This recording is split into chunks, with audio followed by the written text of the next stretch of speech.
on in. If you are shopping for a car now or in the next 12 months, I want you to type me in the comments. All right, so we know who we're talking to. And Instagram. All right, Instagram. I see Instagram log this out again because I switched from the screen. We're just getting used to this. But as you come in, if you are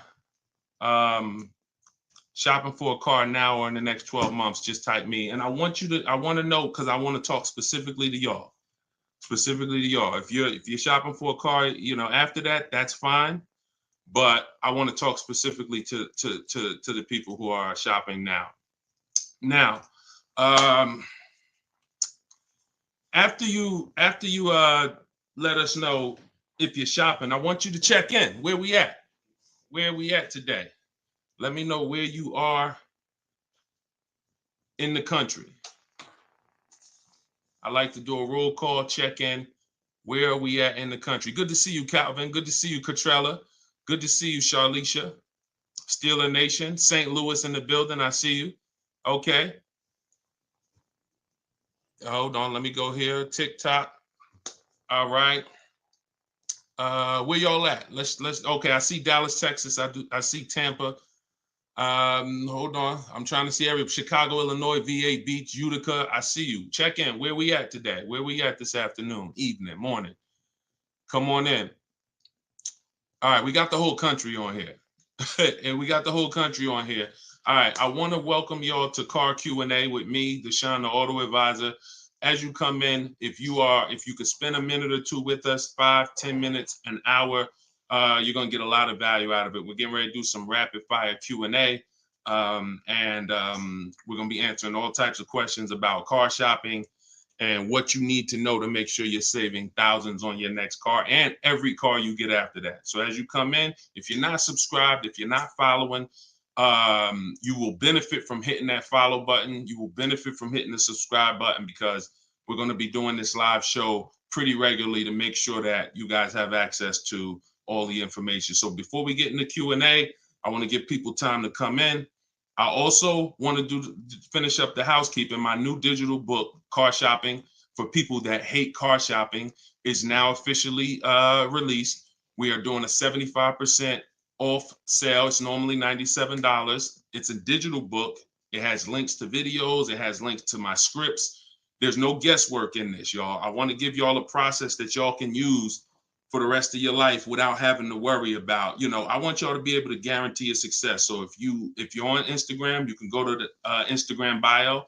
You won't leave the broadcast. Get your 75% off, because it's only available for a few minutes at 75% off. TikTok bio, and then Facebook and Instagram. Y'all can go to deshonsbook.com, or you can scan the QR code. So let's go.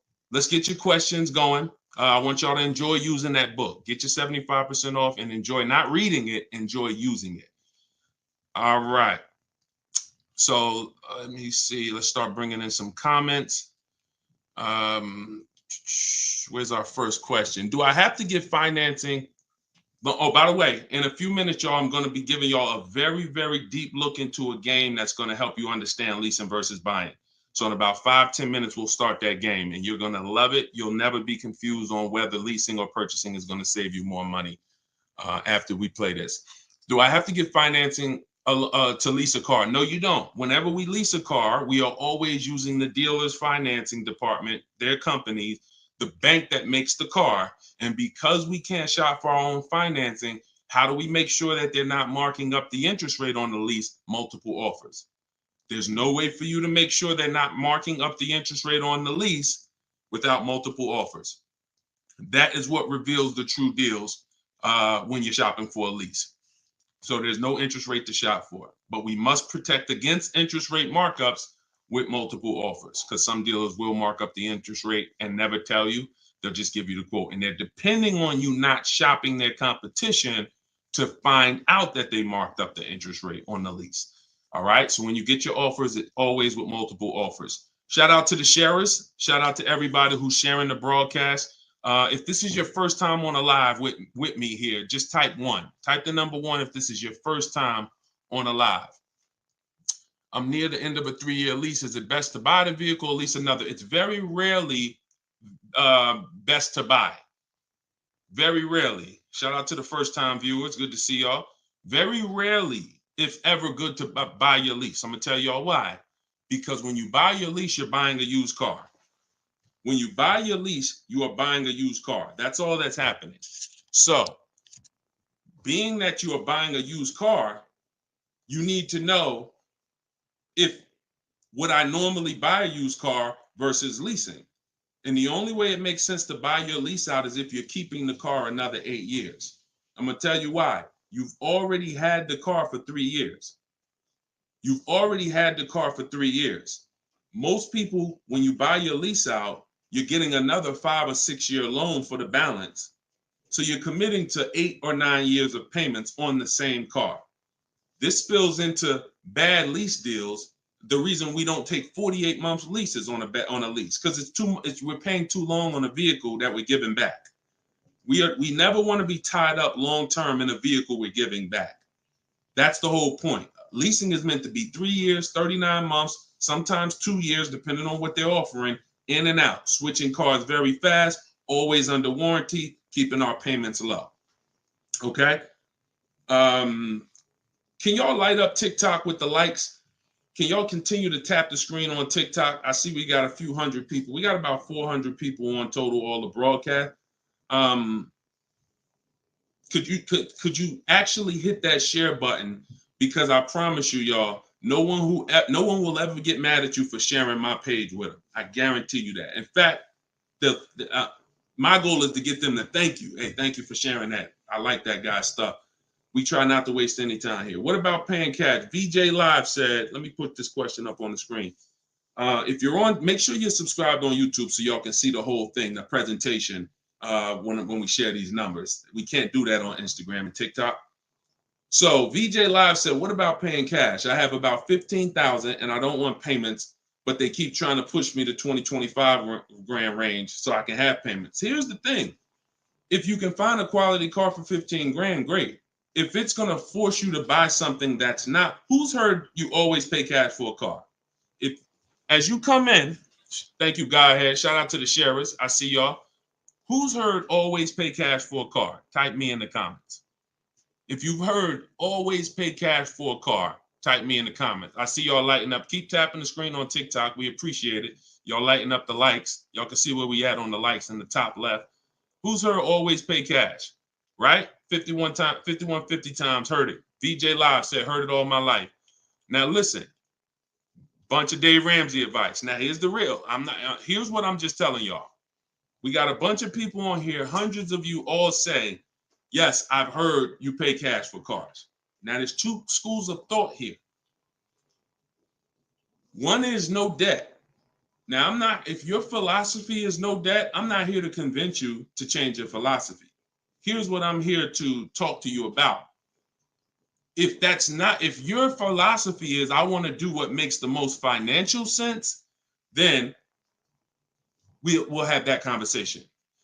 Because people who could pay cash for cars and don't, they typically are making money on their money.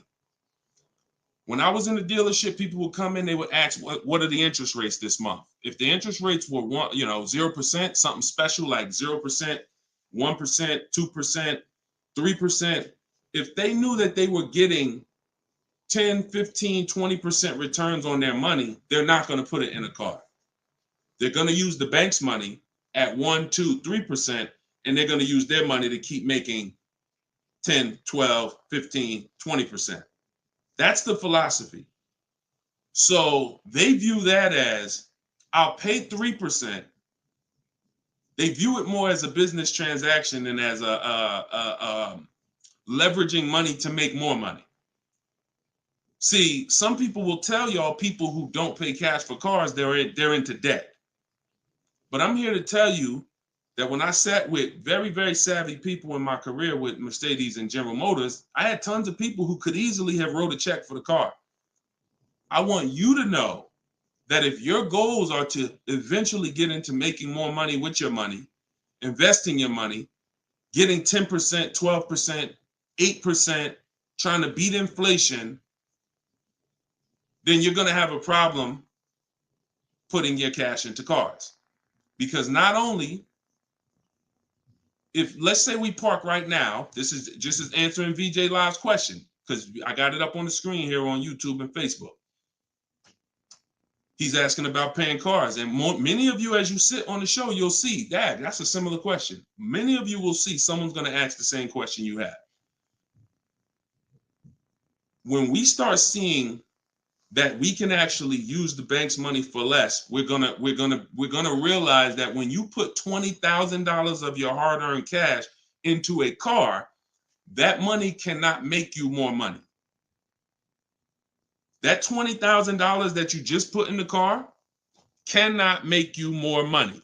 You have maxed out the value of that $20,000. It's in a car, you can't pull it out. You could refinance, but that's not happening. You're going to refinance and just get another loan. The point is, your money's in that car now. So had you had an opportunity to invest that 20 and make 8%, 10%, 6%, 12%, that's what the people who don't pay cash for cars, who are wise, are doing. I'm not telling you there's a difference. Look, I talk a lot about budgeting. I talk a lot about affordability. All through my book, I have systems and boundaries.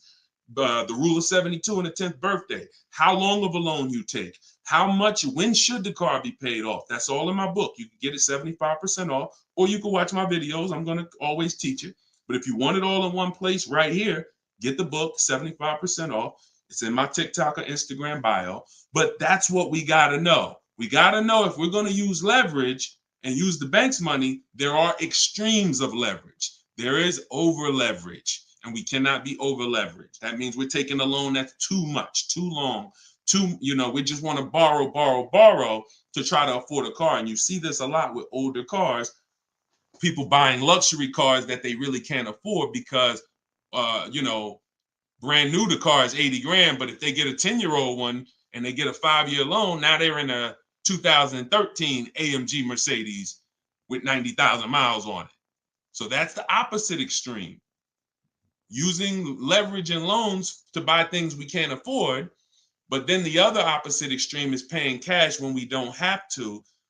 Finding that balance between getting the car we want, getting the best car we can afford. Because you said, hey, I'm trying to find a car for 15 grand. I can't find it. They want me to spend 20, 25.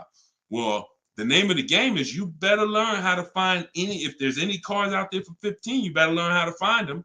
And you look everywhere, you look over all the marketplaces, and before you raise your budget up to 2025, we have something we do called the perfect budget.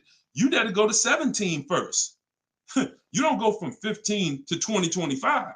You go from 15 to 17. See if I can find anything good for 17. Oh, I can't. All right, now I go to 19.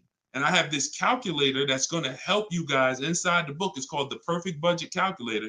You put in the money you have, you put in what you want your payment to be. It's going to tell you how much car you can buy. You put in your state, so we could have.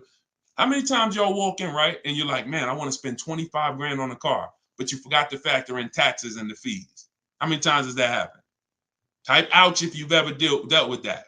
Let's be willing to be honest. You had a budget in your mind. This is what I want my monthly payment to be. This is what I want to spend on the car. Next thing you know, you're a little over that budget, or sometimes a lot over that budget, and you're leaving like, all right, I see you, 919 Mike. Thank you. I see you, Mika Larkin. Shout out to everybody willing to be honest. See, in order for us to really make sure we don't make these mistakes, we got to be honest of the fact we've made them. So that's what we want to do. We want a budgeting system that tells us when we can. You spend any more than this, and you're going to be over your budget. You said you want a payment of $400 a month.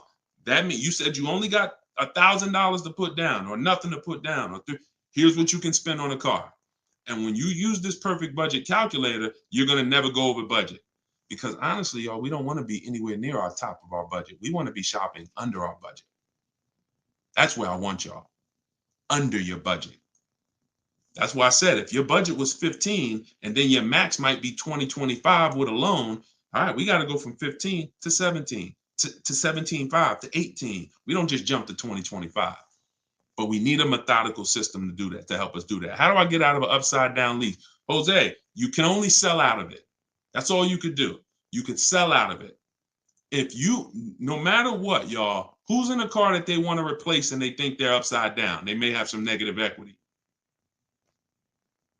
This is all in the book. I would really like y'all, the reason why I'm doing the 75% off, couple reasons. The book just officially came out, but I really want y'all not having to remember this. Yes, this live rebroadcast is going to be syndicated. So no matter when you're watching it, the information is going to be valuable and applicable. But I really want y'all to have the book so that you can actually reference the information over and over again. Thank you, B-Bad. Thank you for this info. Thank you, SJF Racing. So, all right. Yes, 25 goes to 30 real fast. Let me show y'all something, and then we'll continue. This is where we are right now on Goodreads.com. We're rated 4.94. We've already received 27 reviews, 31 ratings, and the book hasn't been out yet. So if you go to Goodreads.com, if you're on YouTube, if you're on Facebook, you can see what I'm posting. But I'm sharing the fact we're already rated 4.94, 31 ratings, and the book hasn't come out yet. So now that it's officially out, I really want y'all to have it. And so make sure you take advantage. Get your 75% off. It's normally $97, but while you're watching here, it's 75% off. Everything I teach is in there in one place, so you don't have to remember it. All right. If you have let's talk to the people who are in an upside down lease or upside down loan. First of all, we don't want to be there. I'm gonna tell y'all why. If you're in an upside down lease, that means you didn't pick your mileage correctly. That means something happened, because with a lease, you have to have predictable miles. You have to know how much you're going to drive roundabout. You got to be able to guesstimate. That's why if you're running a Turo business, when you're trying to rent the car out for, 40,000 miles a year, or you don't know how much it's going to be on that car. Could be 20, could be 40. A lease is not good because you can't predict the mileage. But in normal life, we can predict our mileage very closely. Now, when things happen, let's say you were working at home, and now all of a sudden you are, you're not working from home anymore. Now you got to drive into the office to 20 miles away. Well, that's a lifestyle change. That can lead to you racking up mileage penalties. But here's what we don't want to do. You don't want to buy that car, y'all. I'm going to tell you why. Every time you lease, you have a price that you can buy the car for. Most times it ain't worth that.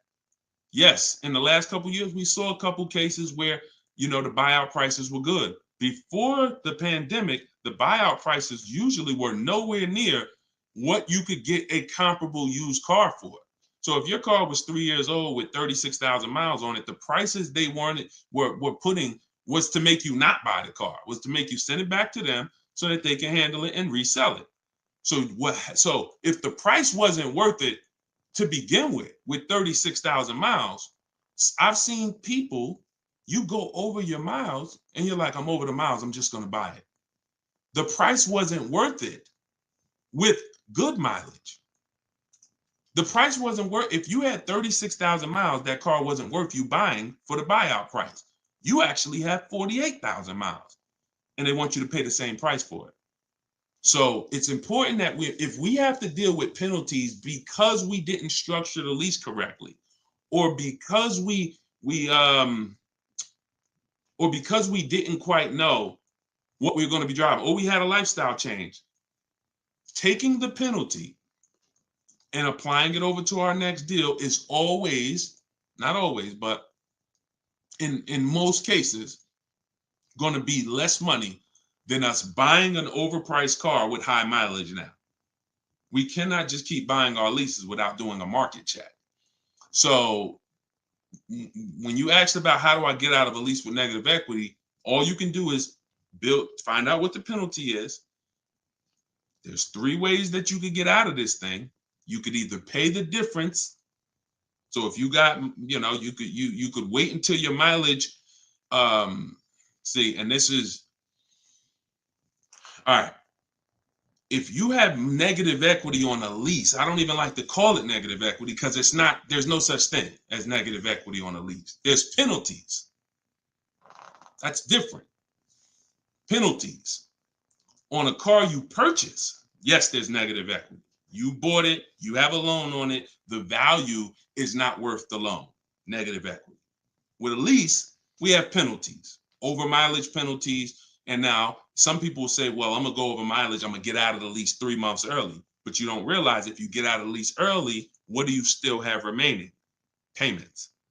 Three months of payments, 6 months. Who's ever had a dealer say, hey, don't worry about the payments, we'll take care of the old payments? Who's ever heard that? Type me if you've ever had a dealer say to you, don't worry about the old payments, we'll take care of the old payments. Okay, lots of you. The problem with that is the payments don't disappear. They always get rolled over to the next lease. They always get rolled over to your next deal. So what I want y'all to start doing is I want y'all to see that the money is not hitting. When you have negative equity, 5,000, you got this baggage from your old car, it does not go away. It gets either transferred or you can pay off the difference. So the key is to stay out of negative equity, to stay out of penalties, because yes, once you have them, they have to be accounted for. We got to find our great deal, and then we got to bring our penalties over on top of the great deal. That's all we can do. Now, you better try to see what your car is worth selling it, because you said you're over miles. You call your leasing company, you get your payoff, you find out what your cash offers are. Go to Vroom. Vroom's out of business. Sorry, CarMax, Driveway, Carvana, AutoNation, and Kelly's Blue Book Instant Cash Offer. You can go to Car Guru, Sell My Car Too. These are all people that give you cash for your car. That's what your car is really worth, what those companies will pay. Whoever's the highest bidder, we take that. See, what I'm teaching y'all, and some of you are going to get it immediately right here, right now. Some of you, it's going to take a while to get the fact that your money comes when your savings come when you start learning to make people bid instead of getting one offer. You get the most money when you start learning to make people bid. And so what you have to do is get multiple offers, find out what your car is worth. When you go on those websites, when they ask you is it a lease, say no, because their websites are set up to where if you put it's a lease, it's going to automatically trigger that they can't buy it. But they can buy it. We've been doing this, y'all. I got hundreds and hundreds of members in Cars from Home University. We shop all around the country. You must put no when you're getting offers for a lease, because their computer is set up to automatically think that it's a third-party restriction and they can't buy it. But when you call your bank, you're going to ask them, do I have a third-party restriction? If they say no, then that means you can sell to anybody. But again, the way these companies are set up, they saw us making all this money on these cars, and the bank said, no, we got to do these third-party restrictions. And it was so many people going to those websites saying, oh, I'm about to sell my lease. And then they would get there, or they would talk to them and they would say, no, we can't buy it because it's a third-party restriction. So they just made their website default to we don't buy leases, but we do know if you don't have a third-party restriction, they can buy your lease. And it's very important for you to know that. And if you do have a third-party restriction, it doesn't limit the fact you can sell and make money. It limits who you can sell to. When you have a third-party restriction, they say what they're saying is you can only sell your car to a dealer that makes the same brand. You cannot sell to a third party, Carvana, Driveway. You can't sell to them directly. You can only sell to a dealer. So what does that mean? I see y'all lighting up the likes on TikTok. Can y'all keep tapping the screen? Let's keep those likes going up. I see it. I appreciate it. And thank you to everybody sharing. So when you are, I just got off my point, but I know it was about selling. So multiple offers, y'all. This is all in the book, Car Shopping for People That Hate Car Shopping. Who has their copy? Who got their copy? We'll continue. We got some more time. We're gonna keep doing Q&A, but who got their copy of the book already? Who got their 75% off? I really want y'all using this. The book is affordable for everybody. Everybody. All right, especially at 75. Now it should show, make sure it's not showing the 97%, $97 price. That's the normal price. I see you, 5150. Okay. All right, I see you, Jimbo. Okay. Okay, I see you, Diane. I appreciate you. Okay, and I want y'all to use it. Don't read it, use it. That is like literally it's an action guide. That ain't a book you read and then you have a bunch of things you got to remember. I'm walking you through the process step by step. And again, everything I teach is in my videos. So I don't hold back in my videos, but I do want y'all to have access to all the information in one place. If if you don't want to cycle through all my videos to try to find it. All right, is it worth buying a car from Carvana? That's a great question, Danny. It depends on if it's the best deal in the market. Danny said, is it worth it to buy a car from Carvana? Now, you can put anything in there. You can put Driveway, any of these online sites, online car buyers, online used car sellers. But here's the game that we avoid. We cannot shop from them exclusively because here's what they try to do. They'll try to sell you a car based on variety. Hold on. My do not disturb should be on. My do not disturb should be on. So anytime you see,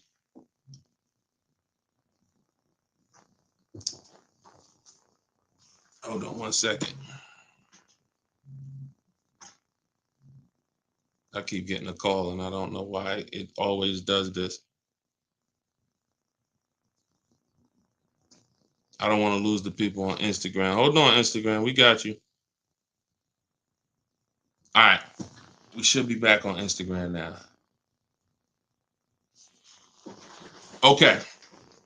So most times, especially when we're selling our cars to these people, you got to realize we sell our cars to Carvana, to Driveway, to all these companies because they pay more than dealers on average.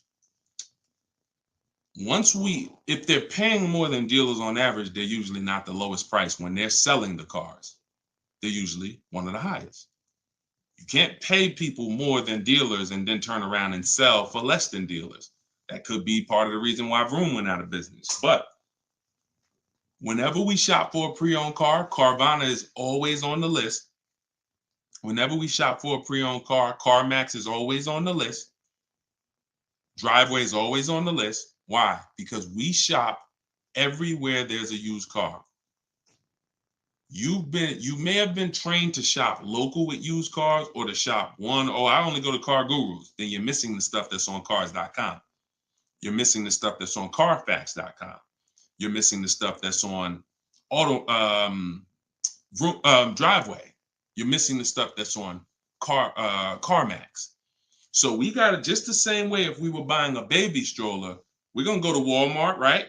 .com. We're going to go to Amazon, right? We're going everywhere, right? That's the same way we got to be when we're shopping for used cars. Carvana is just one marketplace. And unfortunately, there are people who shop from them exclusively because they're like, oh, I just love Carvana. I don't have to go into the dealer. And they don't realize that, one, what I teach you won't be in a dealer more than 30 minutes. And also, if I'm not checking their prices, I'm going to overpay. And I'll literally have I didn't have to go to a dealer, but I got a car in my driveway that I could have got for $5,000 less if I just shopped around the right way. I did just mention Auto Trader. Auto Trader's on our list, Alex. Auto Trader is one of our marketplaces. It's one of the marketplaces we shop on. It's just like a Walmart. It's just like a Amazon.com. Auto Trader is a big one. We definitely don't skip any used car marketplace. Now, we don't use Auto Tempest because Auto Tempest pulls and aggregates some data from other people's websites. They're not their own marketplace, so they can't get all the data. So that's why I don't use them. We just go direct to the marketplaces themselves because no company has the rights to market everyone's product. And so as long as no company has the right to market everyone's products, the only way we're going to see all the product is by being on all the marketplaces. But I'll show you how to do this quick. This shouldn't take you more. Look, y'all, this is going to sound crazy, but it shouldn't take you more than 60 minutes, 90 minutes to get your best deal on a car. No, 90 tops. Tops. Not only do I want y'all saving thousands, I want y'all to save time. Deciding what you want shopping, test driving, that takes time. That's fun. Getting the deal, that should not take you more than 60 to 90 minutes when you learn how to get bids. Okay. And the more you stick around, the more you use what I teach, you're going to make deals and save more money in like less time. I don't want to spend more than 60, 90 minutes getting my car deal, and I don't. All right. Ivan said, planning to get a new car ASAP. What are the steps to prepare that you would suggest? Well, first thing is to know whether you're buying or leasing. Let's go into this game. All right, let's go into this game. Thanks for reminding me. Now let's this is a game that I've done this on in some master classes. This is also in Cars from Home University, my video library. So what I want to show y'all is I want to show y'all this game I like to call Who's Winning. Okay? This is why. Now listen, we get ready to make some people mad at some people. I don't want y'all to get mad, but once y'all see this, y'all are gonna be mad at some people who taught y'all bad information about leasing, and it's cost y'all money. This is always step one. Now I'm getting calls from Facebook. How could this is so weird. I don't get how the heck I have my phone on do not disturb and I'm still getting calls. That is so weird to me. Got to figure that out. So bear with us, Instagram. Instagram is always the one that has to bear with us, you know. But all right, so this is what we're doing here. And look, go to YouTube or go to Facebook and watch the rebroadcast. Rob Rue said, "Where do I purchase the book?" Everybody who wants to purchase the book and get the 75% off, if you're on Instagram or TikTok, go to my bio, click the picture of me, go to my bio, you'll see a link, and then you'll see 75% off. Grab it. You won't even leave the broadcast, so you don't have to worry. You'll be right here. You'll still be able to hear me. And then if you're on YouTube, or you can go to deshonsbook.com. If you're on Facebook, go to Deshon's Book, or you can scan the QR code. So what we're about to do, I'm going to ask y'all a question. We're going to go down the road and we're going to compare two different people here. People who buy a car and people who lease. This is step one. Before you think about how much you're getting how much you're going to pay, your budget, any of the things, do I have down payment? Before we think about any of that, I want y'all to know what the most important question is. That's leasing versus buying. So on this screen, I'm comparing a person who leases and got a brand new $40,000 Jeep Grand Cherokee 2024. Now, I want y'all to look at this if you're on Facebook and Instagram. If you're on Facebook or YouTube. This person with a good lease deal is paying $500 a month. $500 a month for a brand new $40,000 car. Now, the person who purchases, some of y'all know every $5,000 on a loan is about $100 per month. So if you're looking at a $40,000 car, you're looking at about $800 per month on a 5-year loan. Now, I got this person in here on a 6-year loan at $675 a month. That's how much this car costs. 6-year loan, 3.99%. $675 per month. Let me ask y'all a question. Looking at this screen, who's winning so far? Two people drive off the lot in a brand new Jeep Grand Cherokee. They have the exact same vehicle. One is white, one is gray. One person's paying $500 a month. They're leasing it. One person's paying $675 to buy it. $675 for 6 years. Who's winning, the lease or the purchase? Put L or P. We're just talking about, literally, we just drove off the dealership. You sitting in this car next to me. We got the same truck. I'm paying $500 a month. You purchased it. You're paying $675. Who's winning? The lease. Exactly. If you're saying purchase, you're missing it. You and me are in the same car. I'm leasing the same car as you for $500 a month. You're paying $675 a month. Same exact car. Who's winning? Exactly. See, Rob, and these are the things where we can't look. There is no, the purchaser is not winning. It's not no. It depends. We have to go straight up. We have to go straight up by the numbers. See, that's where we lose at. We lose with all of this subjective, oh, well, it depends on how we look at it. No. You're driving a 2024 Jeep Grand Cherokee. I'm driving the same vehicle as you. I lease it, and every month $500 comes out of my household. Every month $675 comes out of your household. We have the same exact car. Who's winning? The lease. Exactly. That's what we got. We're gonna go down the road. And listen, go subscribe to YouTube. Watch we're gonna syndicate these episodes. So you might be watching the syndication. It doesn't change the value. I want you to see that $500 a month coming out of someone's household is $175 less than $675. So the person who leased so far is $175 per month richer. Every month, the person who's leasing over here is $175 per month richer. Now let's go to the next slide. Now, 3 years later, person wants to buy. Person wants to buy. Now, here's the thing about the purchase. There's an amount you owe. On a 6-year loan, they would owe $24,000 at the end of 3 years. I've already done it. You can watch this. That's how much the balance on their loan would be. It would be $23,400. So that's the amount they need to break even on the car.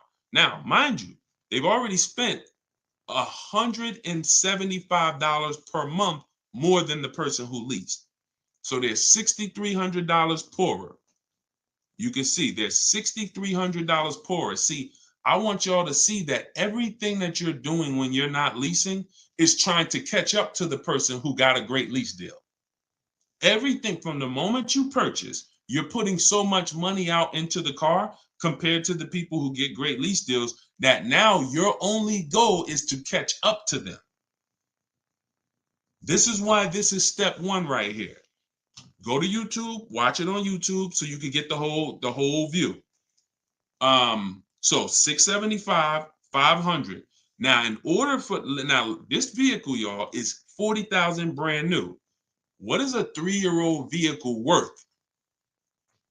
If it was $40,000 brand new, what is it worth after 3 years? $40,000 is a fair estimate $24,000. I tried to look at what I believe a fair estimate is for a 3-year-old vehicle resale value. If we purchase a vehicle for $40,000 in 3 years, when we go to trade it, 36,000 miles, is it fair that vehicle, a fair estimate is about $24,000? You're not getting 28.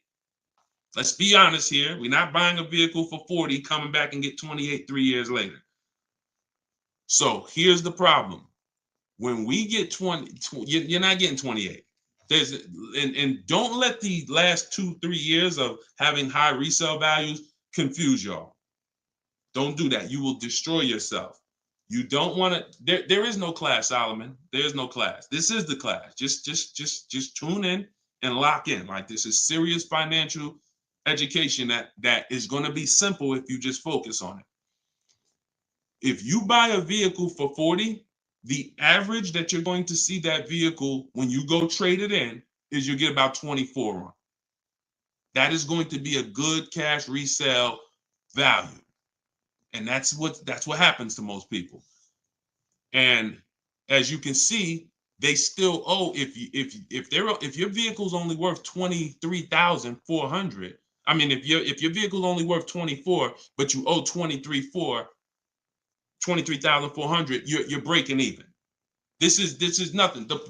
Like, I've already spent so much more than the person leasing. And now when I go to trade my car in, I'm not even able to get enough money to catch up to them.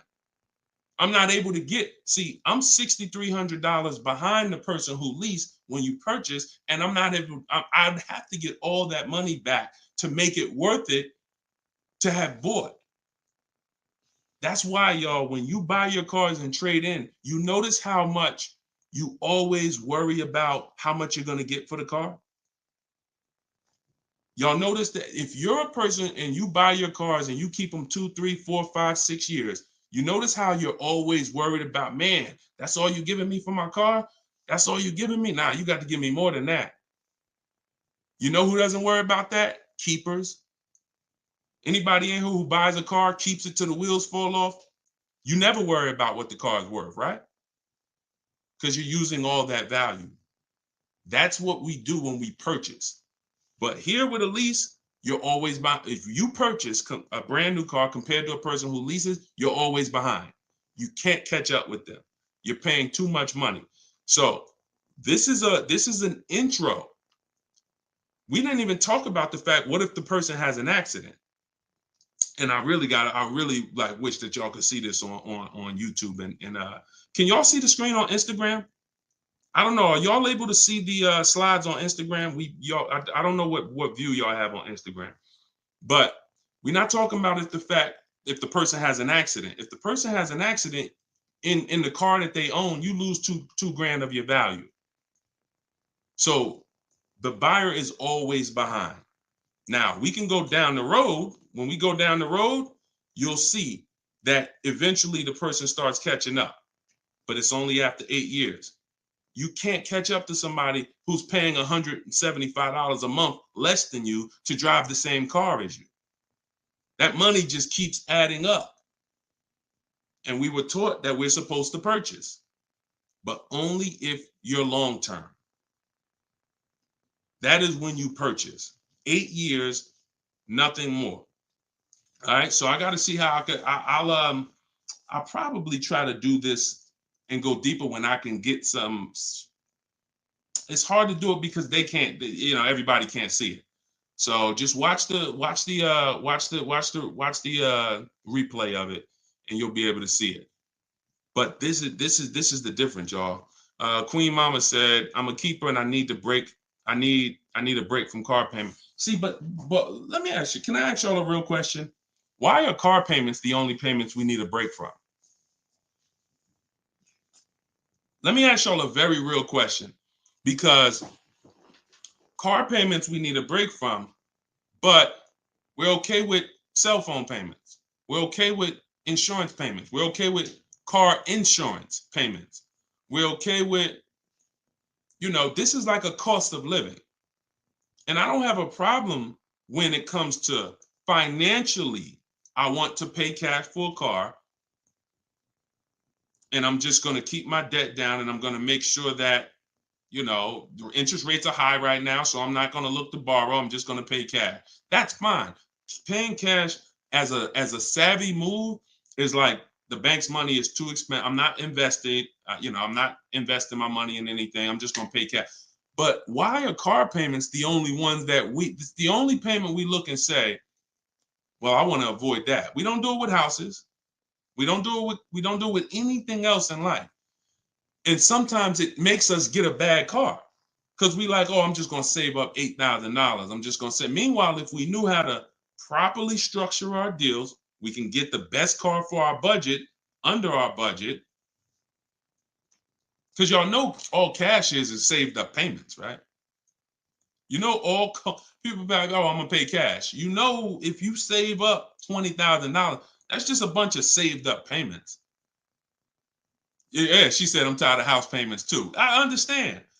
And again, if we have the cash and we can go and we can look, I'm going to teach you how to pay cash for cars if it makes sense. And if you have cash, that's great. We got to make sure we get the best price on the car. But at the same time, you need to know when it doesn't make sense to pay cash. If they're doing 0% financing on the car you want, why wouldn't we use the bank's money at 0% and let our money continue to make money, or continue to keep our cash free? So again, because there's nothing to justify it. There's nothing to make it make sense. Oh, I don't want car payments. I don't want any of the payments that I have in my life. But my goal is to get the best the best out of what I'm paying for. But yeah, it's a lot that goes into it. You got to make sure that those that's why, y'all, we got to shop below our budget. I need a break from rent. Yeah, we got to shop below our budget. Look, when we let people talk us into cars that are above our payments goals, that are above our monthly expense goals, oh, now we get tired of them. But if your monthly budget was 500 and you went in and you left with a great car at 450, 425, you ain't really tired of that payment. You're tired of the payment, right? Like, you're tired of the payment that's 700 when you really didn't want to go above 650. Now you're like, dang, I'm paying 700 for this car. Dang, I'm getting tired of this. When you're under, you don't get tired when you're under your budget. You get what I'm saying? Does that make sense? Type I don't know, $, if that makes sense. We only get tired of payments when they're over our budget. When they're comfortably within our budget, we're never tired of them. That's why we're fine. So, but we got to learn how to get the best cars for our budget, and that comes through multiple bids. You have no idea. And then it comes through leasing versus buying, which is what we've been talking about in this initial thing. In this initial thing. I'll try to get everybody on one stream, where y'all could all see, because I really want to focus on the people who can see the slides. And because I know I could engage with them because they can see the slides, and then but it's people who can't. So that's all right. We'll continue to adjust. But you got to know, believe me when I tell you, thousands of people have learned that the biggest issue of affordability for the cars that they're driving was the fact that they didn't understand leasing. Leasing is going to get you 30, 40% more car for the same money when you learn how to get great lease deals. All day long. So it's people who driving a daggone $50,000 car, they got a $900, $1,000, $1,100 a month payment. At the same time as people driving $50,000 cars, and look, this is their payment. I'm gonna show y'all something that's gonna blow your mind. You can't believe that this is a payment on a car. Right here, look. Greg is in our Facebook group. He's in our Cars from Home University program. He said, my first time posting here. His MSRP on his car that he got, it's a Kia EV6 Win with the tech package. $56,275 car, y'all. $56,000. That vehicle, if he went in there and said, I want to purchase that, man, I'm not leasing nothing. How much is it? That vehicle is $1,100 a month on its best day. 5-year loan, $1,100 a month. If he stretches out the loan 6 years, maybe it's $1,000 a month. I don't ever recommend you go above a 6-year loan. When we get into structuring our deal, y'all gonna hear me talk about the rule of 72, 10th birthday. We don't ever want to go above a 6-year loan. It's very risky, and it's a sign. It's a sign of affordability. We can't afford the car. It's like a 40, 50-year mortgage. So the point is, if he walks in to get that car, he's leaving with $1,000 car payment. Same car. Look at what he got, y'all. Shopping multiple offers. The dealer that won the bid, his payment is $527 a month. $527 a month. He gave him first month's payment, and he drove off. He said no other dealer came close. Some people may have shopped that car and said, Deshone, I was shopping a lease for that car. They was telling me it's $800 a month. Absolutely. That's normal, because the overpriced dealers that we don't buy from are going to take their shots.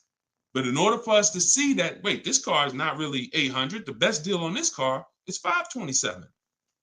We have to shop multiple offers. Now, it's not always going to be that dramatic, but I promise y'all, when y'all shop multiple offers, it's going to blow your mind. The best deal to the worst deal is going to be $3,000 to $5,000 different. And you're going to see that some of the dealers that you've trusted the most, that you've been buying from, maybe your family been buying cars from them, some of them may be the ones to take the biggest shot at you. So you have to shop multiple offers. But y'all see how there's no comparison to that deal Greg just got? $527 a month. Another person's driving the exact same vehicle paying $900. This is how, when y'all see these videos of that, people average car payment is $1,000. How? Because they don't understand leasing. They don't understand leasing. Once you understand leasing, you'll understand how these people are getting jammed up and how you may have gotten jammed up in a high car payment for a car that you might feel like, oh, I'm paying way too much money for this car. And then the opposite side is, if we are purchasing, we have to make sure we are getting the best price for the car and we are getting the best interest rate we can get. Does he lease to buy? No, we don't do lease to buys. We don't mix the two. Leasing is its own benefit. That's a great question. Great question. Let me put the banner back up for those of you who want to get the book. See, if you don't want to have to remember all of this, grab your book. My new book is called Car Shopping for People That Hate Car Shopping. It's digital, so you could download it, be literally using it in 2 minutes, and just go to deshonsbook.com. It's 75% off for our launch, and you can get your copy. If you're on Facebook or if you're on Instagram or TikTok, you could go right to my bio. Click the link in my bio, get your copy while it's 75% off. Price goes back up to $97, I think, after 30 minutes.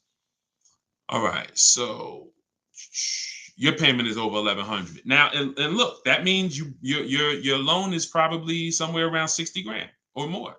Depends on how much it depends on what your term was. So if your payment was $1,100 a month, on a 5-year term, that's a $60,000 loan. That's about a $5,500 loan on a 5-year term. So you want to look at other ways to acquire that car. Is there a way that I could have been in this car for less money? Now, watch this, Gigaware, because he's being honest. My payment's is $1,100. If you are buying that car and your intention is to keep it, and that means your intention is to keep it for 8+ years, you're going to pay off that car, and then you're going to just, start to catch once you don't have a car payment, you can start to catch up to the person who leased, because the person who leases is always going to have a payment. That's the downside about leasing. There is no opportunity for you to pay off the car, and you don't want to. Again, it's not like when you're not keeping cars long enough, you're getting great lease deals. The goal is not to pay off the car. The goal is to drive the most car I can for the least amount of money. That's the goal with a lease. The goal with a purchase is to now pay off the car and start to now keep the car long enough for the depreciation to cool off. Depreciation is the value that it loses every year. Thank you, Becky. Good to see you as well. Long time. Great to see you. So depreciation is the value the car loses every year. When you buy a brand new car, you lose 20% the first year. Then you lose 15%. Then you lose 15%. Then you lose 12%. Then you lose 10%. And as you keep the car longer, it gets to a point where you're only losing 5% or so a year. But you must keep that car long enough to get to that point. And what many of you have been taught to do, you may have been taught to, man, I buy my cars and then I'm replacing them in 3 years. I'm replacing them in 5 years. Now I'm replacing my cars when they're losing the most value. That's not when you want to replace a car. You now bought the car, it's losing value like crazy for the first 6-7 years. Now, perfect. It's going to cool off now. It's paid off now. Now I can start to recoup some of all that money that I put into that car. But most people don't do that. You may have been taught, I just go and get another car and I start the process all over again. So not only are you never getting to benefit, not only are you always having a payment anyway, you're not getting the benefit from all the money that you're putting into these cars. You're never allowing the depreciation to cool off to where you got no car payment and you just got a car out there and you can stack some of this money up. It just happens all the time. It's an issue of not understanding leasing. Leasing is for short-term people less than 8 years. Purchasing is for long-term people more than 8 years. And don't worry, we'll continue to go deep on this. All in the book. So anyway, anybody who wants to really know this and have it all in one place so they can use it, if you're shopping for a car now or in the next 12 months, you need this stuff right now. You know, I got tons of videos all over all my Facebook pages. But if you want all the information in one spot, get your book at 75% off. Just make sure that it's not showing the $97 price. Whenever you click to the website, make sure it's showing the 75% off price. So you can purchase off the bank loan. I don't know what you mean by that, Skinner. Is it smart to lease and then buy it out? No, see, and again, that's a very common question. Yo, what's the benefit of that? I mean, somewhere along the lines, we heard about leasing to buy. We don't want to, you're only leasing because you don't want to buy the car. You're buying the car because you want to keep it and take care of it for the long run. I see you, Dr. Coop. Congratulations. She said, I got the book. Enjoy it. Use it. Don't read it. Use it. And, I really can't wait to hear your success story. There's no reason. Look, when I'm going into a lease, and you got to have this in your tool belt. Some of you, your children are not going to keep a car 8 years. You're going to need to set them up to get a great lease. Yeah, you might be a person who like Deshone. I just buy my car, man, I keep it 10 years. If that's you, type K for keeper. Most times, if you buy your car, you keep them 10 years, type K in the comments for keeper. Thanks, Ambi. Said keep killing it. Appreciate you. If you are, the book is called Car Shopping for People That Hate Car Shopping. It's in my TikTok bio and it's in my Instagram bio. But I think you only got, it's 30 minutes. You could get it for 75% off. While everybody is on, you could get it 75% off. Okay, so keepers, you are not, you're not worried. That's when you buy. When I'm going into lease, I'm not thinking about keeping. We don't want to mix the two. Leasing is, I'm going to get a great lease deal where I drive a brand new car for pennies compared to purchasing. Or for a small percentage compared to purchasing. That is a lease. My goal is not to buy the car. It's not to buy the car. You see, when we keep, we win. When we lease, we win, as long as we're getting good deals. But it's people who are mixing the two, and that might be you, and that's where we lose. We buy, and then we trade. We buy, and then we sell it in 2 years, 3 years, 4 years. We tired of it. Oh, I'm gonna go switch out of this. That's mixing. The other one is you lease, and then you purchase the lease. So you lease your vehicle, and then you go buy it at the end. That is mixing. You don't want to mix because the benefits of leasing are laid out. The benefits of purchasing are laid out. Very clear, separate benefits. When you mix the two strategies, you lose the benefits. And again, most people who would tell you they bought their lease, they're buying it with a 5 or 6 year loan when they've already been paying 3 years to lease it. The lease is 3 years. The loan is 5 years. That's 8 years. And I'm going to tell y'all how this happened. How I figured out this was so bad, I'm going to be honest with y'all. I was in the dealership one day. Somebody comes in. They're like, hey, I want to replace my car. So I go out and I look at the car. I ask them what they owe. No, I don't think I asked them what they owe. They come to the dealership. They say, yeah, I got a car out there. I want to trade it in for a new car. And I'm like, okay, that's pretty normal. Let's take a look. Here's what happens. I say, what year is it? And they'll say, well, it's a 2018. I'm just using like a real example. Like they say, oh, it's a 2018. Now I'll ask them, how long have you had it? And they'll say, well, I bought it brand new. So I've had it 5 years, 6 years. Now, follow me, y'all. Everybody on here, I want your opinion on this. Person comes up and says they've had a car for 6 years. They bought it brand new. They've been paying on that car for 6 years. Don't you think that car should be paid off by now or almost paid off? Yes or yes. Type Y if you understand. Person bought it 6 years ago. You go out and I'm like, okay, mister, how long have you had it? They're like, I've had it for 6 years. So I'm like, okay, perfect. Everybody's saying yes. So this is what I'm thinking. This is how I found out buying your lease was a bad idea for most people, if not all. So I go and I say, okay, great. I see you're here trading. Now, in my mind, I'm already trained to talk to him about leasing because, thank you, Brent. I know you're here trading this car in 6 years. I want to show you what leasing looks like, and you're going to love that a lot better. You're not going to need this down payment. I'm going to be able to give you a check back for this equity in this car you got here. It's going to be all good. And I've helped some people do that. They come in and I show them the lease, and I'm like, you know, you keep just trading your cars, but if you lease, here's what, boom, that you could do. And then I'll give you this, you know, you get a big check back for your balance of your old car, all of that. So this is when it works, it's beautiful. But when it doesn't work, this is what it looks like. I'm like, I run in and I'm like, okay, your car is worth about $15,000. Instagram just logged me out.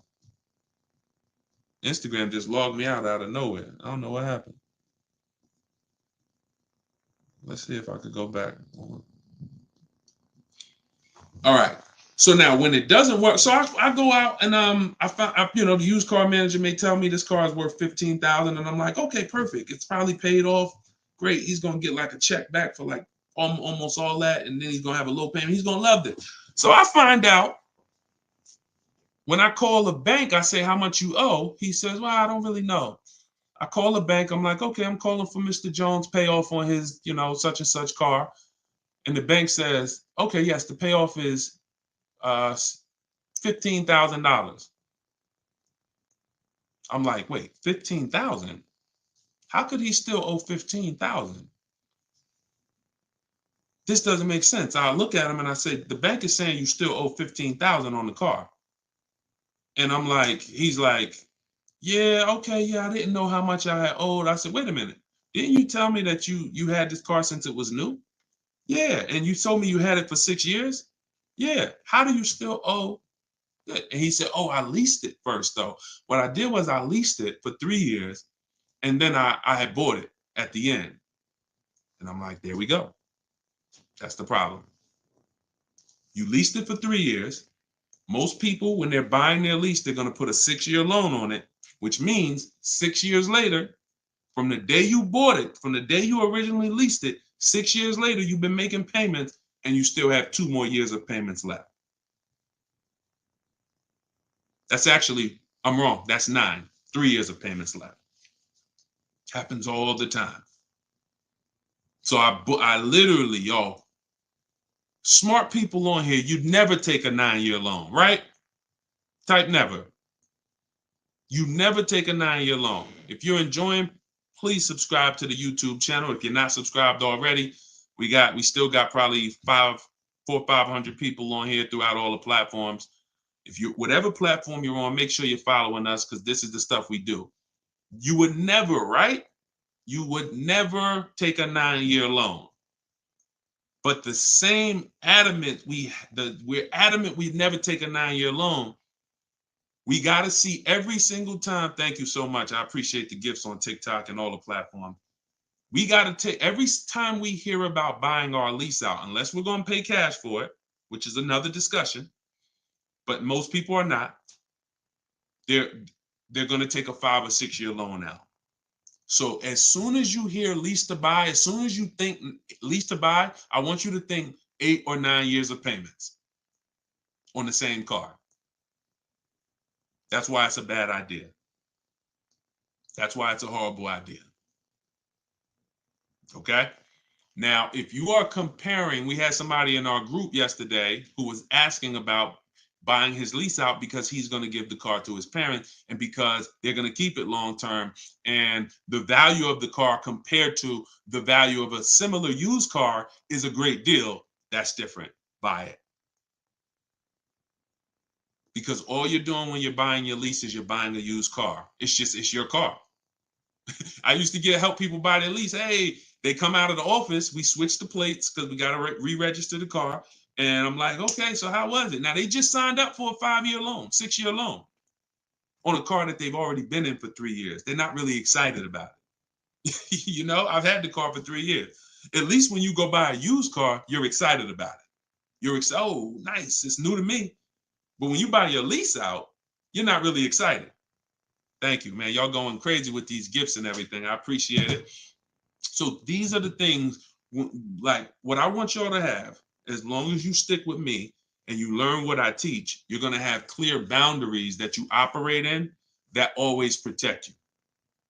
That's the name of the game. There's clear things I do. There's clear things I don't do. I know I have rules. I have boundaries. And what I want y'all to get familiar with is the 8-year rule. The 8-year rule is the first rule. It says if you're not keeping your car 8 years, you should not be buying it. You can't outlive the depreciation. You cannot outlive the depreciation compared to someone who purchases. Now, it's too much to go deep on right now. We'll go deep because I know some people thinking, oh, Deshone, but if I pay cash for a brand new car, I'll pay less overall. Yeah, but if you pay cash for a brand new car, you're still laying out all the money.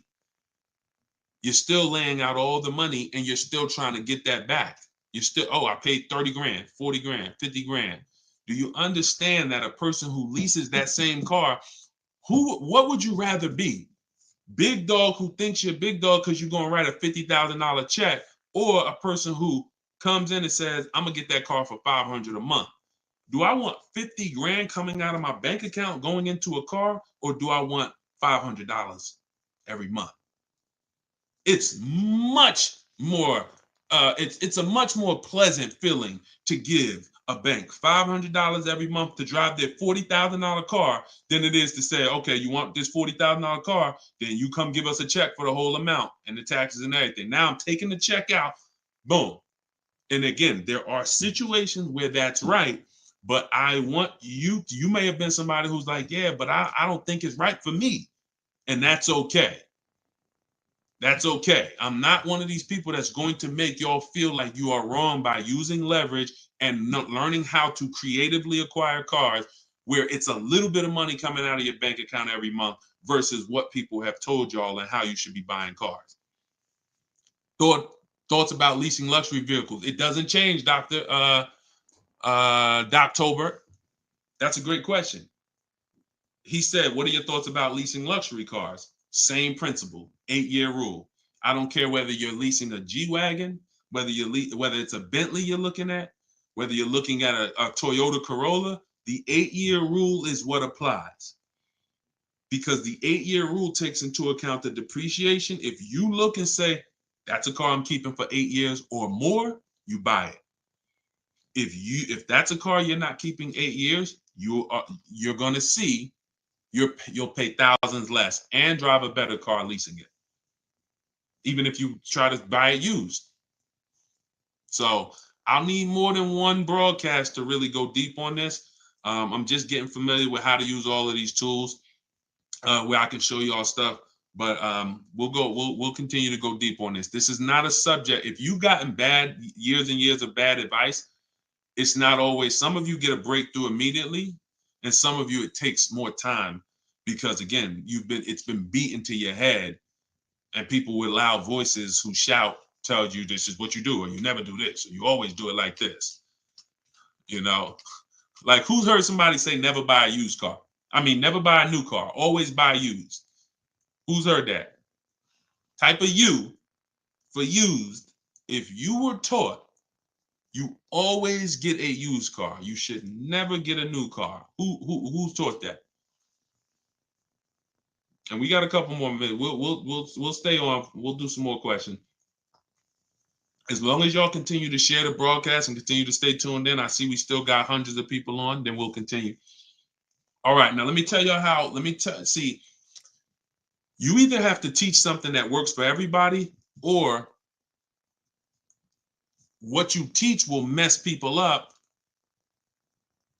If somebody says to y'all, every single one of you should be buying used cars, because that's what they'll say. Never buy a new car. Everybody on here should be buying a used car. So that means you think everybody in the country should be buying used cars, right? Yeah, absolutely. Nobody should buy a new car. Nobody in this whole country should buy a new car. Like, no, always buy a used car. Okay, perfect. So let's just say if you had your wish, everybody in the country will be buying used cars, right? Because that'd be better for them, right? Yes, if I had my wish, everybody would be buying used cars. Then here's my question. How do they become used cars then? How do they become used cars if everyone is buying used cars? I want y'all to think about this. If you had your wish, you could snap your finger, Mr. Financial Advisor, whatever you teach. How could everyone buy used cars? It's impossible. The cars come in new. They don't just, so if everybody was buying used cars, what's happening to the new cars? They're just sitting there. And then, so that's not a practical solution. How do we acquire? Who should be buying brand new cars? People who are going to lease them, and people who are buying new cars, who want to purchase, keep long term, and you could afford new. That's only if some people say, Deshone, I want to buy. I'm not leasing, I want to buy. I keep my car, but should I buy new or pre-owned? That depends on budget. That depends on, unless you want one specific from a year, somebody be like, oh, I want this special year. But if it's a case of, you know what, I can afford both. Should I buy new? Should I buy pre-owned? That's a matter of budget and preference. If I could afford a new one and I can keep it long enough to outlive the depreciation, then I'll buy new. But if I can't afford to get a quality vehicle for my budget, then I'll buy pre-owned. And some people want to treat themselves. Some people like, I only get a new car every 10 years, Deshone. I'm going to get something new. That's fine. That's fine. As long as it's long term, because time heals all wounds. We killing the likes on TikTok too. I appreciate everybody tapping the screen. Y'all still running the likes up. Appreciate it. Shout out to the subscribers. If you haven't subscribed to us on YouTube yet, please, we invite you to subscribe. This is what we'll do. You'll get notifications of when we live, so you can make sure you tapped in. I see you, Barbara. She said, I just bought the book. I appreciate everybody who got the book at 75% off. This is the launch. I'm excited. As y'all saw earlier in the broadcast, we're already rated 4.94 on Goodreads.com. We got 31 reviews. That book, Car Shopping for People That Hate Car Shopping, has been really changing people's lives and the way they shop. It's a tool. It's not something you read. It's something you use. So get your copy at deshonesbook.com, 75% off, or you can scan the QR code, or if you're on Instagram or TikTok, just go to my bio. And as long as you're seeing this, you still should be able to get it at the 75% off price. And it's immediate download. So, and you'll see as you read it, there's a reason I had to make it a digital book. I couldn't print it because it links to videos, it links to docs, I got scripts that it links to. There's no way I would have been able to do it printing the book. And then also, sometimes I need to update stuff, like Vroom went out of business 2 months ago. If I would have printed the book, now Vroom is, I need to be able to update real time when something happens. And I couldn't do that with a print book. I didn't want thousands of print books out there and then something changes. And now I got to tell people, oh no, you got to get volume 2 now. You know what I'm saying? Thanks, Angelina. All right, so Dr. Coop says, I have a paid off Toyota. I don't want to trade it. Should I have a down payment? You don't need, look, if you can find a deal on the vehicle you want below your budget with no down payment, then do it. You said you have a paid off Toyota. You don't want to trade it in. Now, here's what I ask people. You put the vehicle to use, because if you're going to go and get another vehicle, then you're going to be paying for that vehicle. You don't really want, the only people I recommend have an extra vehicle is if you're a high mileage driver. Who's a high mileage driver? You're driving over 20,000 miles a year. Over 20,000 a year, type HM for high mileage. These are the only people that it benefits you having a paid off car like this. So sometimes it's worth it to buy your car, pay off the first car. And here's what I like. All right, so we got a lot of high mileage drivers watching right now. So I have a strategy in the book, and what you'll hear me talk about is really 2 routes for high mileage drivers, so that y'all can stop having all this negative equity when you come in to replace your vehicles. What typically happens with high mileage drivers, and the reason I suggest to them 2 cars, 1 car payment, is because they're putting so many miles on their vehicle, but your loan is a normal loan. Your loan is a 5-year loan or a 6-year loan. Those loans are made to go down for the normal or average driver. And even the average driver is going to have negative equity on these loans in the short term. So when you are destroying the value of your car because you're putting 20,000, 30,000 miles a year on it, it's going from being worth 20 grand one year to now it's worth 12 grand the next year because you put 30,000. You're destroying the value of it, but the loan that's attached to it is not moving. This is the indicator that the loan and the purchase price or the value of the asset is totally unrelated. They don't matter. That's why you have to make sure you get a good price on the asset. You can't just pay attention to what is my loan doing, because your loan doesn't tell you what you're really in the car for. So check it out. You now are putting all this mileage on your car. You come in 4 years and you're like, hey, you know what? Car got 200,000 miles on it now. Let me go ahead and trade this thing in. Problem is 200,000 miles. You still got 2 years left on the loan. You still owe 15 grand. You still owe 12,000. You still owe 20,000. And you are now seriously hurting your value, your next deal, because all that baggage you got to come to this next deal. The solution to stay out of that is to make sure that you are having either, I teach either 2 routes. Well, the third is really just be a long-term person. You could drive 30,000 miles a year. And if I'm a long-term person, I'll just have 300,000 miles on my car in 10 years. And then I just go switch it. It's keepers here that's long-term people, high mileage drivers, and they get their car. That thing got 250,000 miles. It's mostly highway. And in 8, 9, 10 years, they go and they replace it. No need to lease. Again, continuing theme. Long-term, don't think about leasing. Because some people who just tune in and they catch a brief, oh, is this so everybody should lease? No. That's what I'm trying to tell y'all. Long-term people, long-term purchase, you buying a car for your kid in college and they're like, yeah, I'm going to keep that thing for 10 years, man. You know I'm boring. Great. But most kids are not. They're like, hey, when I get my job, when I turn 24, I'm probably going to want something different. So if you're not a long-term person, you should be purchasing. But I mean, you should be leasing. But going back to the high mileage, y'all, this is how it works. The 2 strategies for high mileage drivers is to have one separate car. You pay that thing off.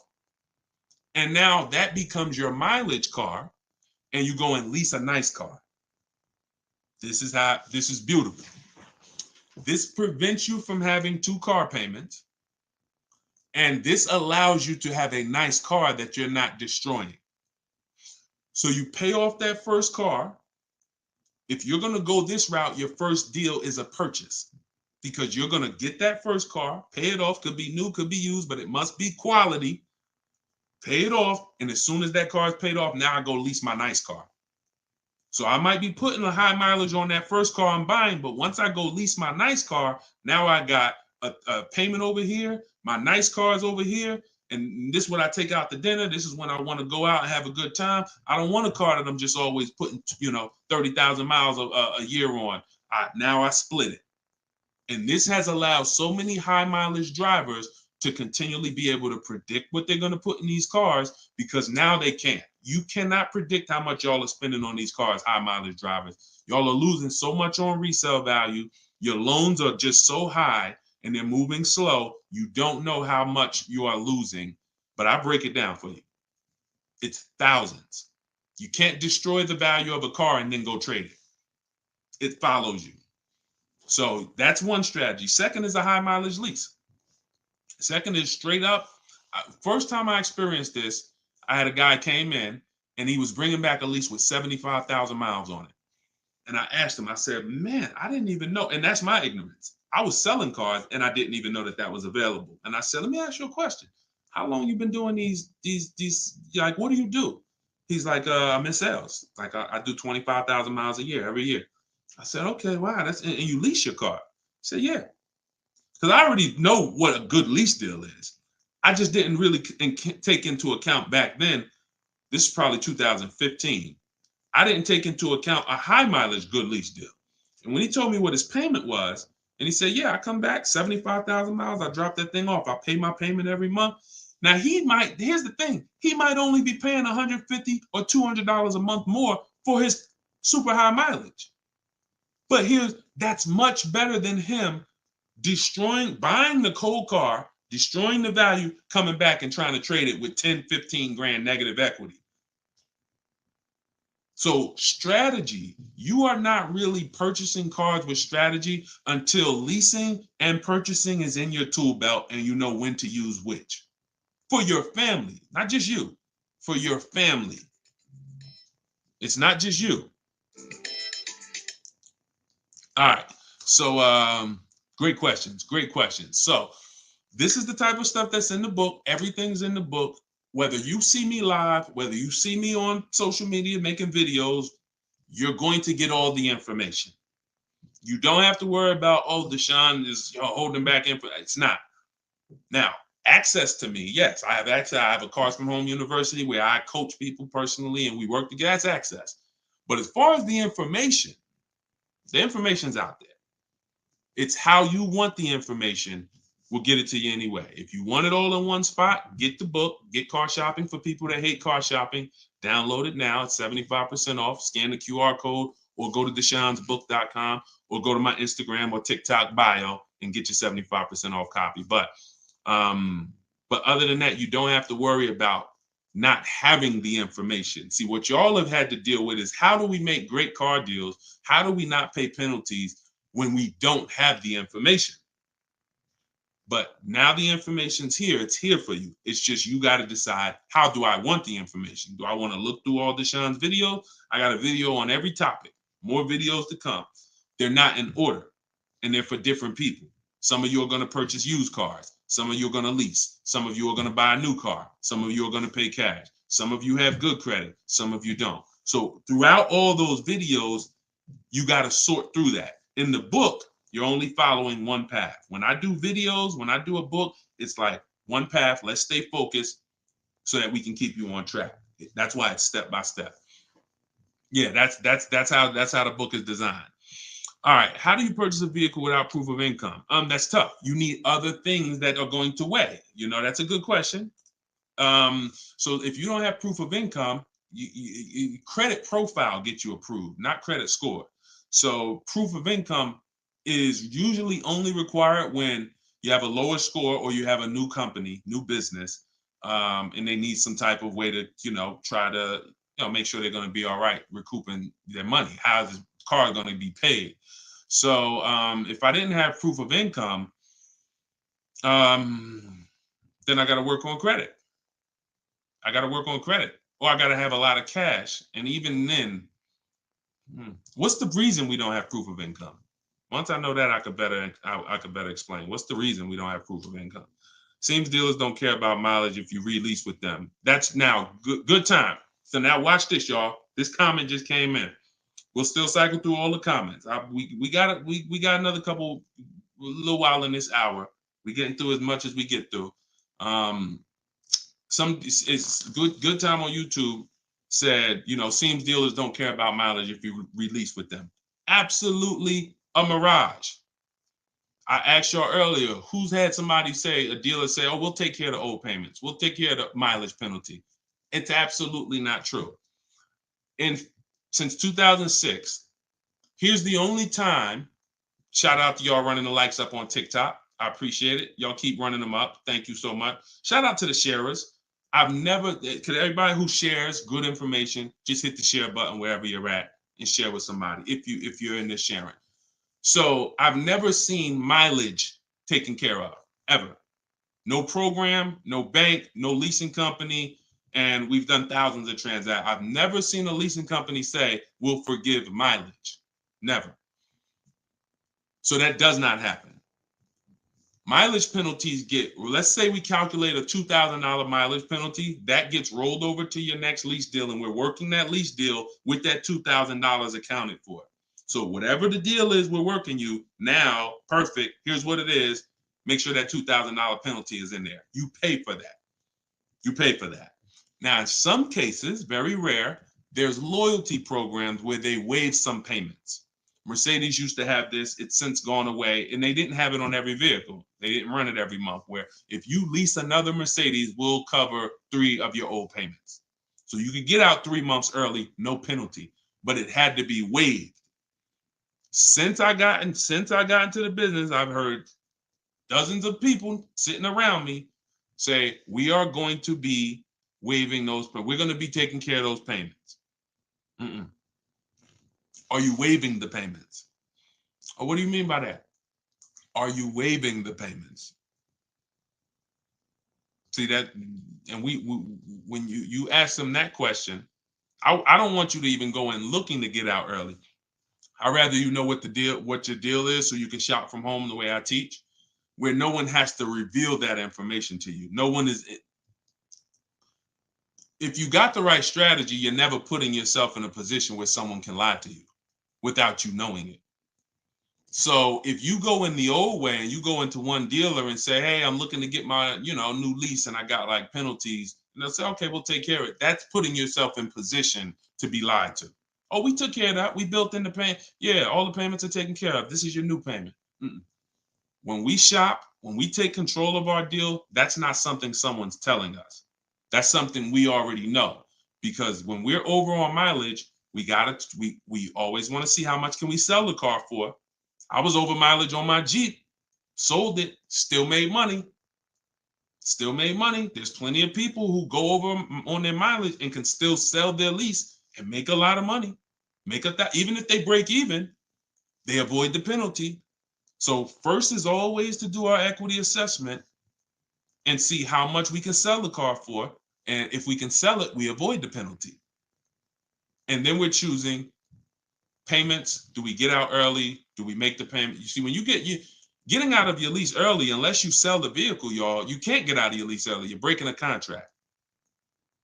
So I don't want y'all I don't want y'all using language or comfortable with language that cost you money, because you've heard people say this for years. Oh, I'm just going to get out of this.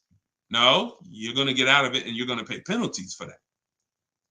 So because they've taught us, or you've been taught, oh, you can get out, no problem. You call the dealership, hey, you know what, y'all? I bought so many cars from y'all. I know I'm supposed to keep this lease for how many years? It's supposed to be 3 years, Mrs. Johnson. Okay, yeah, but I think I'm ready for something new already.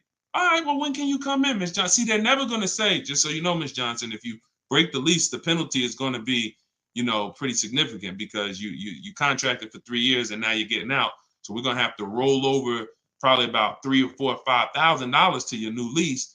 So no, they'll just come in, get you in, and all right, here's your new payment, Miss Johnson. You don't realize that I'm paying $100 more for this car than I could have been paying if I just waited. But because you've been taught to be a payment shopper, it doesn't matter to you. But somebody who's financially savvy, who's like, man, I don't want that extra $100 coming out of my house for the same vehicle. You're not going to do this. So we cannot ever believe what dealers say about penalties, about, oh, we'll take care of that. We find out, can we sell our car to avoid the penalty? Or if I can't, I either got to pay the payments and get out earlier, or I'm going to stay in it and just take the mileage penalty. That's not a bad idea most times, y'all. Sometimes people will call and say, yo, I'm going over mileage. And I say, okay, well, based on how you're going over, you'll only be over by like 2,000 miles. That's only $500. Oh, I thought it was going to be more than that. Nah, you're going to be over by 2,000 miles. Just, wait till the end. And then when you get your new car, build that 500 into the deal, and that's it. Or just pay the $500. Because very rarely are people, oh, I was supposed to drive 36,000 and I'm doing 100. That's just, wait, something went wrong here. What the heck happened? I can see you were supposed to do 36 and you did 40. You're supposed to do 36,000 miles, you did even 45. Maybe you got a different job. But I mean, how we have to structure our leases right, so that if you know you're a high mileage driver and you take a 10,000 mile a year lease, shame on you. Like, we can't do that. We can't do that. Some people, oh, I'll just buy it at the end. You're killing yourself. You're killing yourself. The residual value, you're going to put a ridiculous amount of money on those, or a ridiculous amount of mileage on that car, and you're going to buy it in 3 years with 90,000 miles on it for the same buyout price that was estimated from your 10,000 mile a year lease. They estimated this buyout price is for a person who brings the car back with 30,000 miles on it. Here's the price. And then you bring it back with 90 and you pay the same price. Oh, I'm just going to buy it because I went over on the miles. No, killing yourself. You're realizing the loss. So again, this is why we want to be in your life. This is why I'm doing my best to be in your life so that you can avoid these things. Anybody who really wants to have somebody, like we're set up. We've been doing this for 3 years as far as a company, providing education. So, I mean, whether it's hundreds, thousands, dozens, we're set up to make sure that everybody who wants to protect themselves and get the best deals are able to do it. Paula, got my book. Phenomenal. Use it.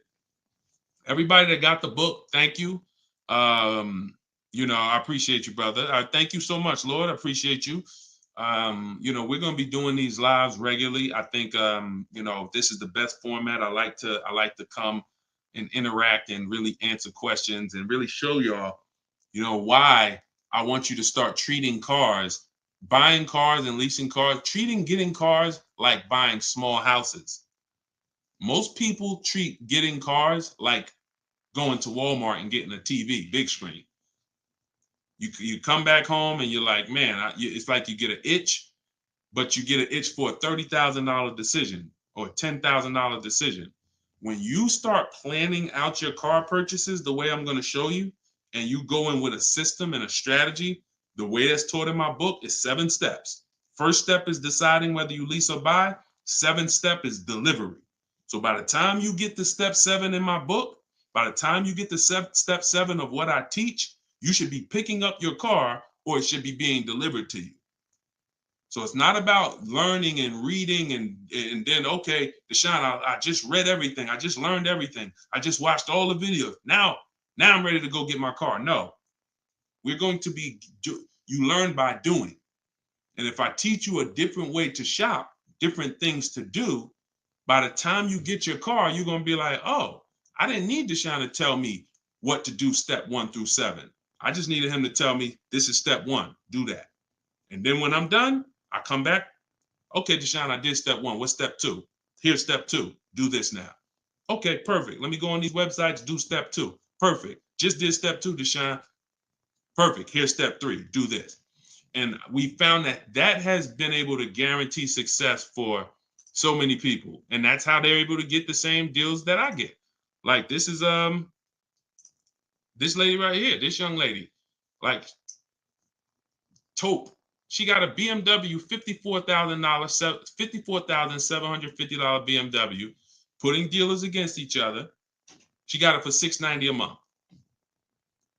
She got the protection plan and raised it up. Her payment on that BMW. Now, mind you, if you can see on YouTube, if you can see on Facebook, you can see this slide.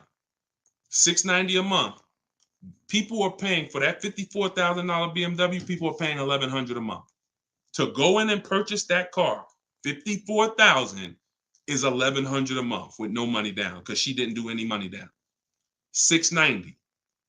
You see what I'm saying? Some of you might be looking, and quite honestly, some people may watch it because we're going to syndicate this. Whether you're watching this live or in syndication, doesn't change the value. You might be driving that same car. And you might be looking and saying, yo, I'm paying $1,000 a month for that car. She's paying $690. I put $8,000 down. She put no money down. We can't compare. You think Dave Ramsey, God forbid, and look, shout out to Dave Ramsey. I love what he teaches in terms of financial literacy. I love that he teaches people to invest and build for retirement and make sure I love that. But there's an area that he doesn't know what he's talking about, and that's when it comes to cars. See, look, credit is a big part of it has a lot to do with me helping you. Y'all don't hear me teaching credit. It's important. It's a complimentary topic for us to talk about. I talk cars, how to make sure you pay the lease for them. Yeah, maybe naturally. Let me get some credit tips too. Rodney, you could just go right to my TikTok bio, grab your book. It's 75% off. Click the link in my TikTok bio. You think she can ever listen to someone that tells her you shouldn't be leasing? She knows when to lease and when to purchase. She's not in love with that vehicle. She's not keeping that vehicle 8, 9, 10 years. So how can I drive this vehicle for the lowest amount of money in my household? I'm gonna shop all my offers.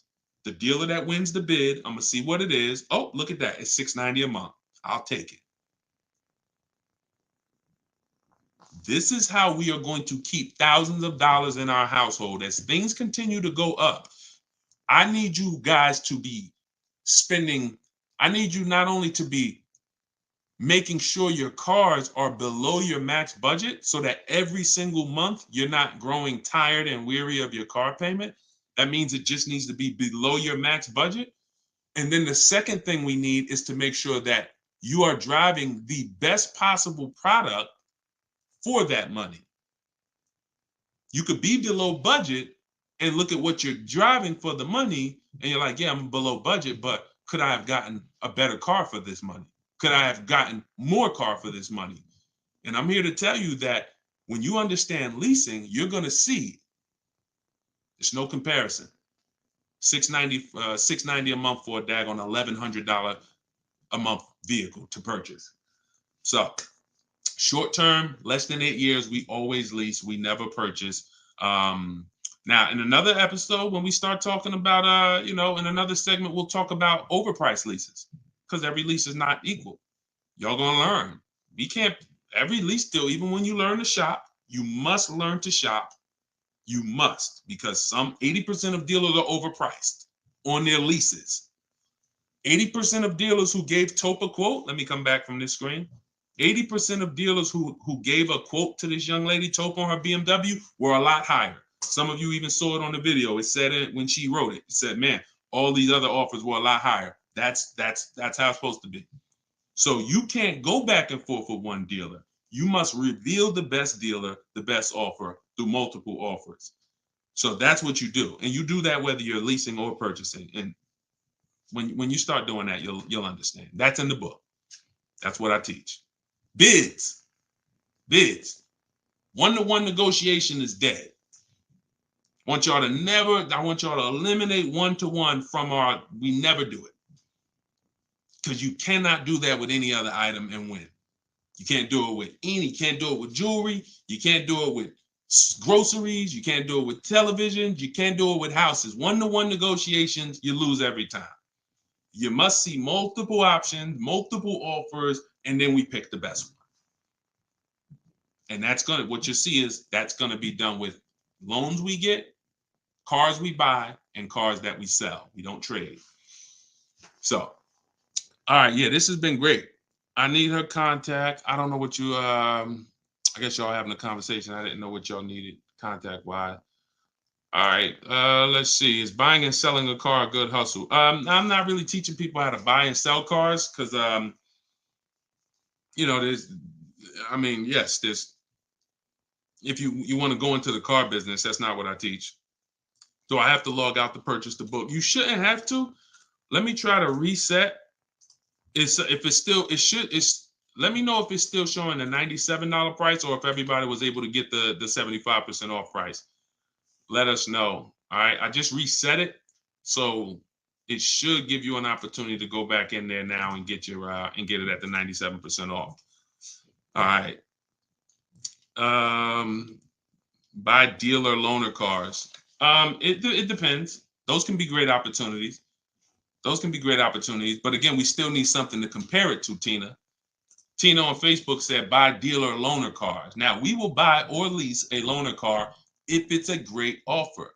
So when we reach out to dealers, you'll see in the book, I teach you to go to the website because I give you my scripts. I tell you what to say. Some of you could do it by phone if you want to call a dealership and try to get multiple offers, but I would only speak to a sales manager.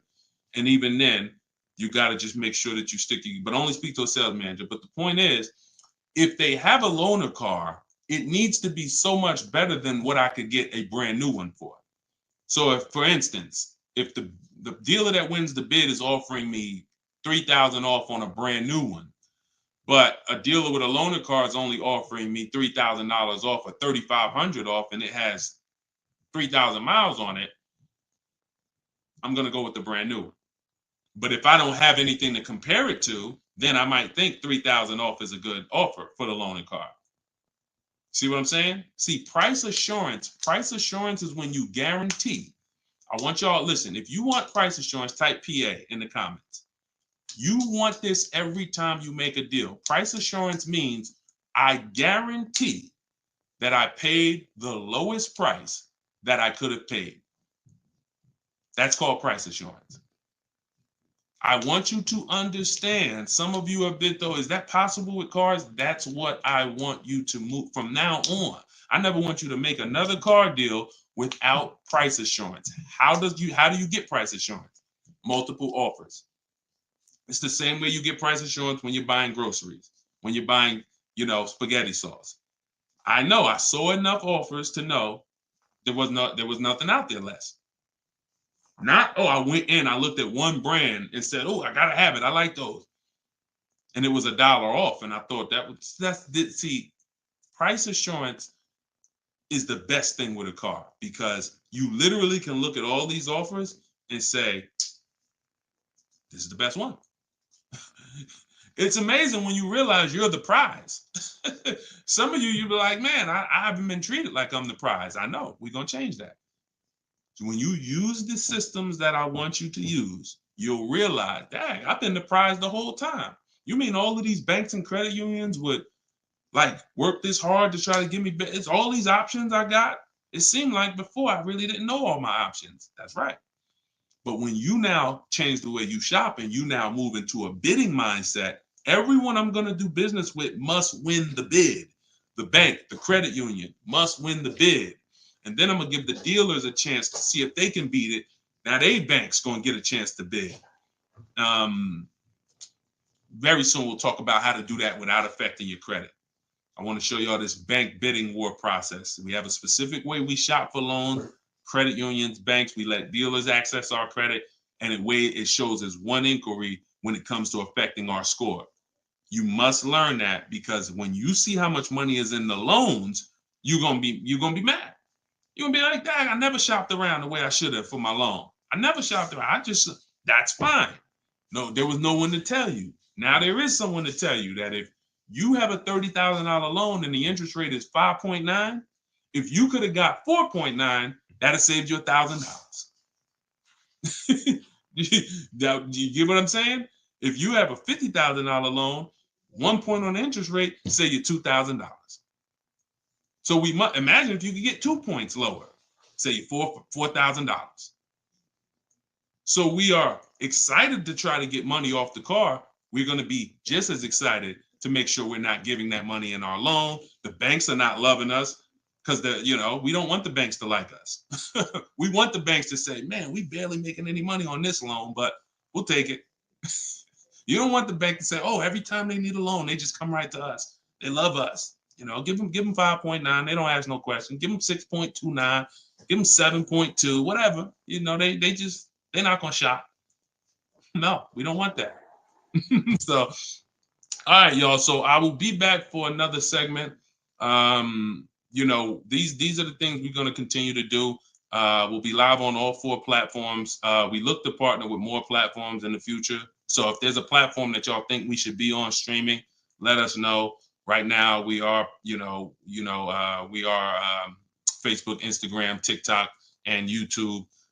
So it's been great. We had probably, consistently 400 or 500 people on here. And so if you want to get your book at 75% off, as long as the timer hasn't come down, you should click the TikTok bio. Name of the book is Car Shopping for People That Hate Car Shopping.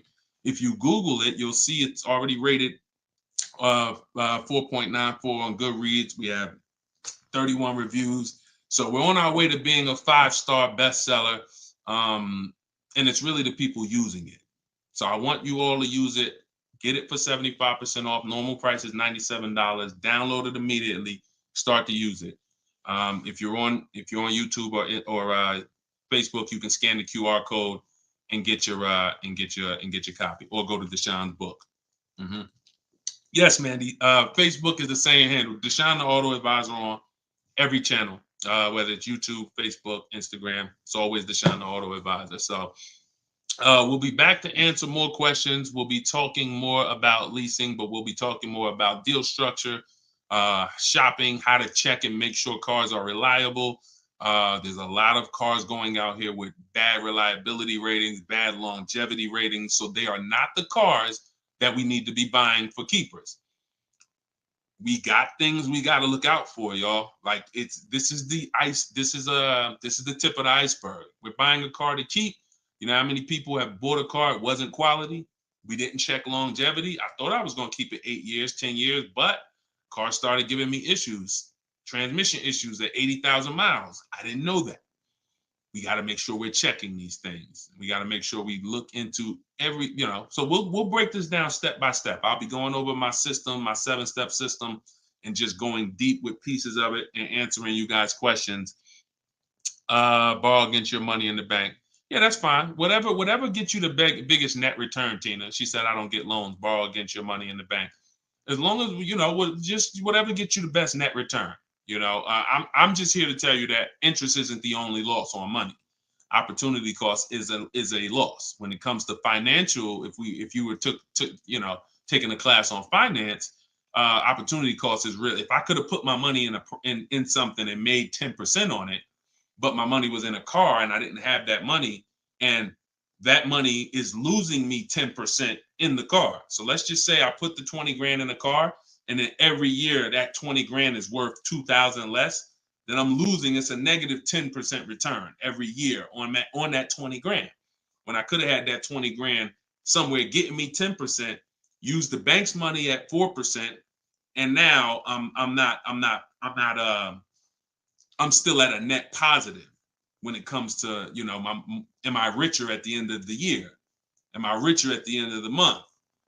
So I just say that to say we've been taught when it comes to finance, we just talk interest. Oh, I don't want to pay interest. I don't want to pay interest.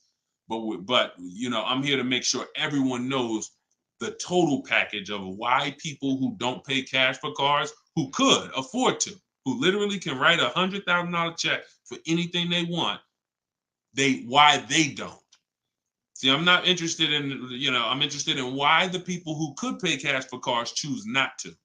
And it's not what you've been taught. Some of it's not because, they just love debt. No, these people have paid off houses.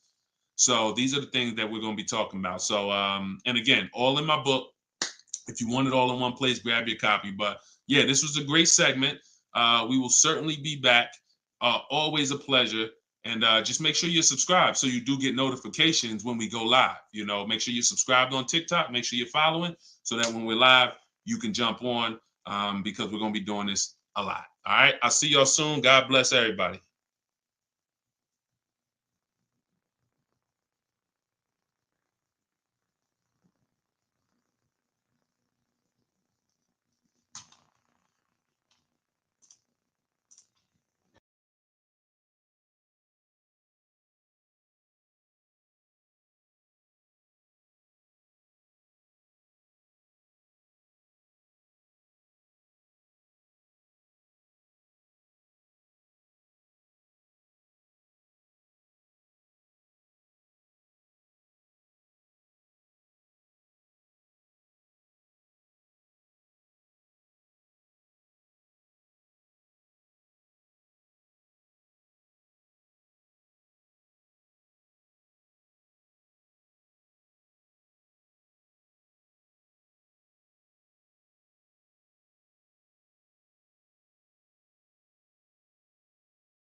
I'm on TikTok.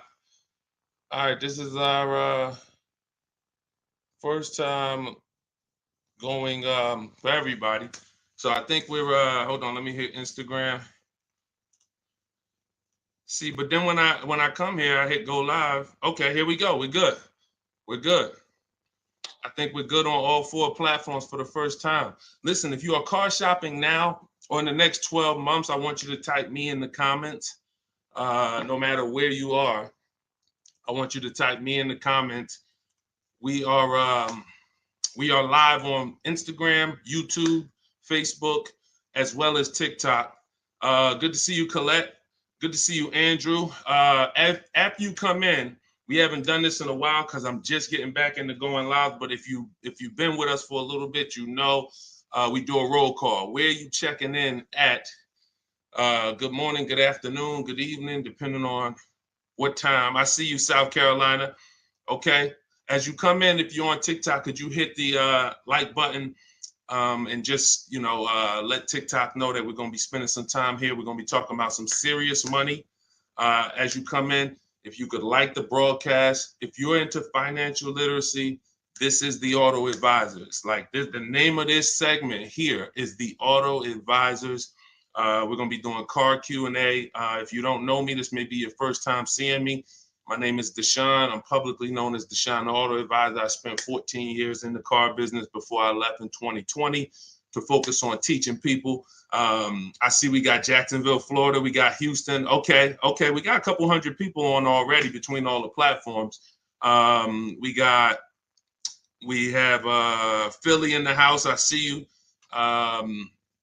As you come in, just get your questions ready. What I'm going to be doing is going over various topics and doing lots of Q&A. So we're going to be spending this time that, y'all going to hear me go from things like leasing versus buying to things like structuring your deal and budgeting, all with the goal of helping you get below market car deals. So as you come in, if you could tag somebody, I promise you, here's what's going to happen. If one of your friends finds out that you've been following me, following the channel, using what we talk about over here to save money on cars, and then you didn't tag them and they find out later, man, I found this guy, Deshone, he's on, and you're like, hey, yeah, I've been following him for years. And they're like, man, why didn't you tag me? Why didn't you share the wisdom? So I want you to definitely do that. And I guarantee your friends will thank you. So as we come in, let's get ready for Q&A. I just want to make sure I did all the housekeeping. My new digital book, Car Shopping for People That Hate Car Shopping, is on sale right now. It's 75% off for our launch, so it will be 75% off the whole time that we're on. If you're seeing this video, you can go to deshonsbook.com, get your copy for 75% off. It's a digital book, and it's digital for a reason, y'all. It must be. I got links in there. I got links to scripts that you're going to be using. I don't want you guys having unpredictable car buying experiences. I want to see you having very predictable, controlled experiences. And in order for you to do that, you have to know what to say. And so I'm going to be talking about all of that. We'll be talking about all of this while we're on. So let's get to the Q&A. I just want to make sure you know, if you're on TikTok, you could go to my TikTok bio, get your copy. It's on sale for a couple minutes for 75% off. And then if you're on Instagram, you could go to my bio. If you're watching online, you can go to Deshone's book, or you can scan the QR code. All right, so let's get into it. Let me just make sure I can see the comments on Instagram. Let's see if I go live here. And okay. Can you talk about, this is Kira from TikTok. She said, can you talk about turning in a lease vehicle to another dealership to lease their vehicle? Very good question. We don't want to turn in lease vehicles without making sure we can't make any money on them. Some people have asked, do we have equity in every car? Equity is not in every car, but you do need to check if you have equity before you return your vehicle. Here's how we do it. We're going to call our bank. We're going to get our payoff. We need to get our payoff. You don't want the residual value, because the residual value doesn't include any payment you have, anything. You need the payoff. And what that's going to do is tell you the price that you could buy the car for. Now, there's a customer payoff. Can we light up the likes on TikTok, please, so we could get some attention and let people know we setting people free financially. If you're on YouTube, if you're on Facebook, if you could like the broadcast and tag somebody, I promise they'll thank you. So the first thing we're doing, y'all, we're never returning our leases. We are never returning our leases without doing an equity assessment. We got to check to see if we have any equity in our vehicle. We get our payoff. And then we're going to get at least 5 cash offers. At least 5 cash offers. What does that look like? That means you're getting offers from Vroom's out of business. Driveway, you're getting offers from, and I'm gonna tell you, when you do this, if you are selling a lease, you must put no when it asks, is the vehicle a lease?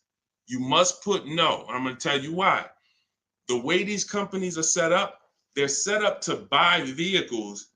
But in 2022, 2021, when they saw us making all this money selling our leases, a lot of the auto companies got the banks implemented what's known as a third-party restriction, which doesn't limit if you can sell your vehicle.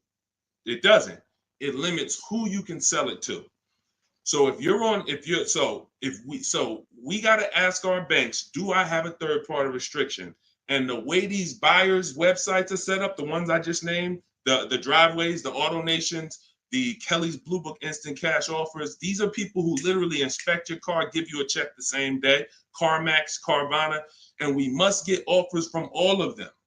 See, we don't realize, as y'all learn more about saving thousands effortlessly and easily, you're going to learn it comes through bids.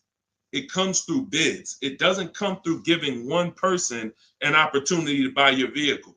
We must get bids. When we let the market bid on our vehicles, we're going to win every single time. We're never going to worry about if we overspent. We're never going to worry. This is all in the book. So everything I'm teaching y'all on this live and in my free bid, it's all in my book, step by step, 75% off, get yours.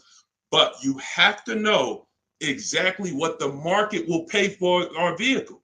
We must know that, and that's very easy to do. Going to these websites, getting these offers. Their offers are really good. They put their best foot forward. Sometimes the dealerships, which are Kelly's Blue Book, Instant Cash Offer, Auto Nation, they might try to, what they're trying to do is put a number online and see if they can stand by it. So we got to make sure we're very accurate when we tell people how much, what the condition is of our vehicle.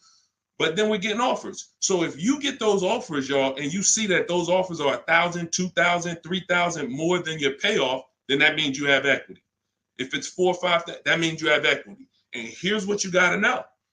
The customer payoff for our leases, when we're done, we're still talking about answering this young lady's question about what the lease in process is. She asks, should we return a lease and lease another vehicle from the same dealer or a different dealer? What I'm trying to tell y'all and get across to y'all is all of our transactions from now on, who we sell our car to, that's going to be different than who we buy our car from. See, y'all know that the car business has programmed us to give the dealership 3 transactions. We're going to buy a car from them. A lot of times we're going to trade our cars in, and then we're going to get our financing from them. What I'm telling y'all is, as you use what I teach and you really want to save thousands and thousands and guarantee your best deal, if you want to guarantee every time you get a car, it's your best price possible, type me in the comments. If you want to just type a G for guarantee. I want to know every time. In order for y'all to do this, we got to start separating our transactions. So I see you, Terry. I see you, Israel. I see you. Okay, so we all type in G's. This is what we must do to guarantee that we got the best price car. I see you, Father of Legends. I see you, Johnny Martinez. All right, we live on every platform. So when we are shopping, when assessing our equity is the first thing we do after we decide if we're leasing or purchasing. I'm telling y'all that in the steps of car buying, we got to know what order we do things. It's just like baking a cake. If we put the eggs in first and then we put the milk, and it said, no, don't put the milk in until, I don't know, you've let the thing sit for 10 minutes. You just put the milk in, it's not going to be right? So order is important. Shout out to the sharers. I appreciate it. And listen, I appreciate everybody who shares. I appreciate everybody who helps us spread this message. And in time, we're going to do something great for the sharers, because we can't do this without y'all telling people about it. So this is the equity assessment. We don't worry about what car we're going to buy yet. We don't worry about who we're going to get our loan from yet. Here's why. Until we know what our equity position is, we don't know what we're doing. Example, if you run your equity, you find out you got $3,000. Well, that money is as good as cash in your pocket, or you can put it into your next transaction, or you can put half in your pocket, half into the next transaction. Y'all see why knowing your equity position is super important? Here's another reason. Let's say we have negative equity. Negative equity means we owe more than the car is worth. In my book, I talk about, and you'll hear me talk about it in my free videos, there's only 3 things you can do with negative equity. You can pay it off. I call it paying the difference. You take the highest offer. If it's like 2,000 or 3,000 different, you just pay it off and you're now done with it. No baggage. You can transfer it within limits though. So when you go to transfer negative equity over, this is where we get to the point where negative equity can either stop our deals or it can literally kill our deal.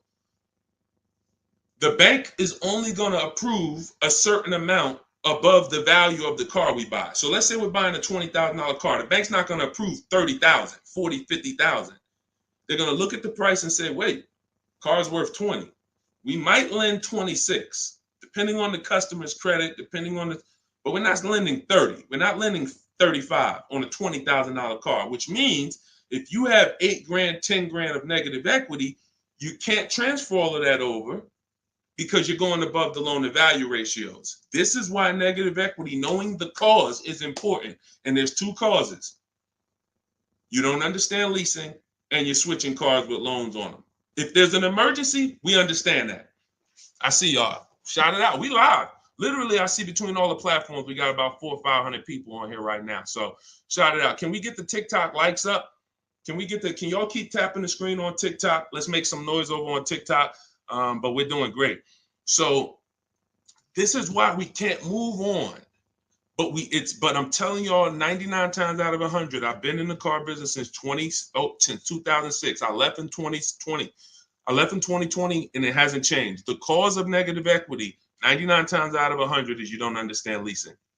You buy cars, you're not keeping them long enough to pay them off and win with the depreciation. It's not just paying off the car. Some people say, oh, Deshone, I pay off my cars in 2-3 years. But your car's depreciated value is what you need to try to avoid. You need to try to avoid taking depreciation hits. And what y'all going to learn more from me is the 8-year rule.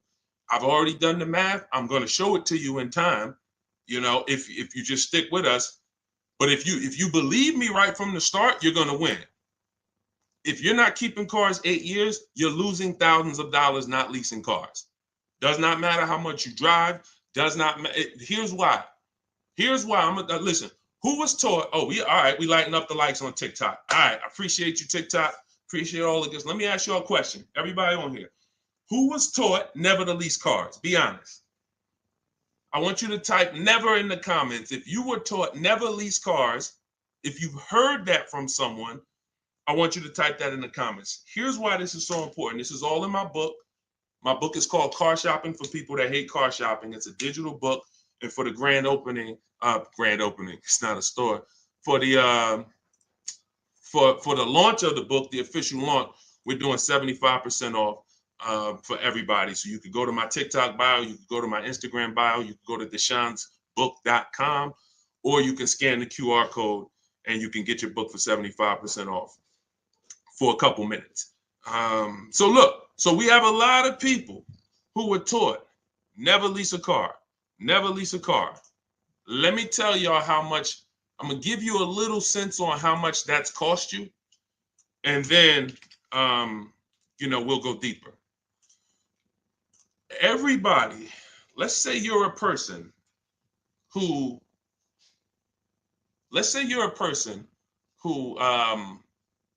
keeps their cars until the wheels fall off. We call those cars keepers. If your next car is going to be a keeper, type K. That means I'm going to keep this thing until the wheels fall off. I'm going to keep this thing 8 years minimum, 10, 12, 15. That's what I do. I see you, Abby.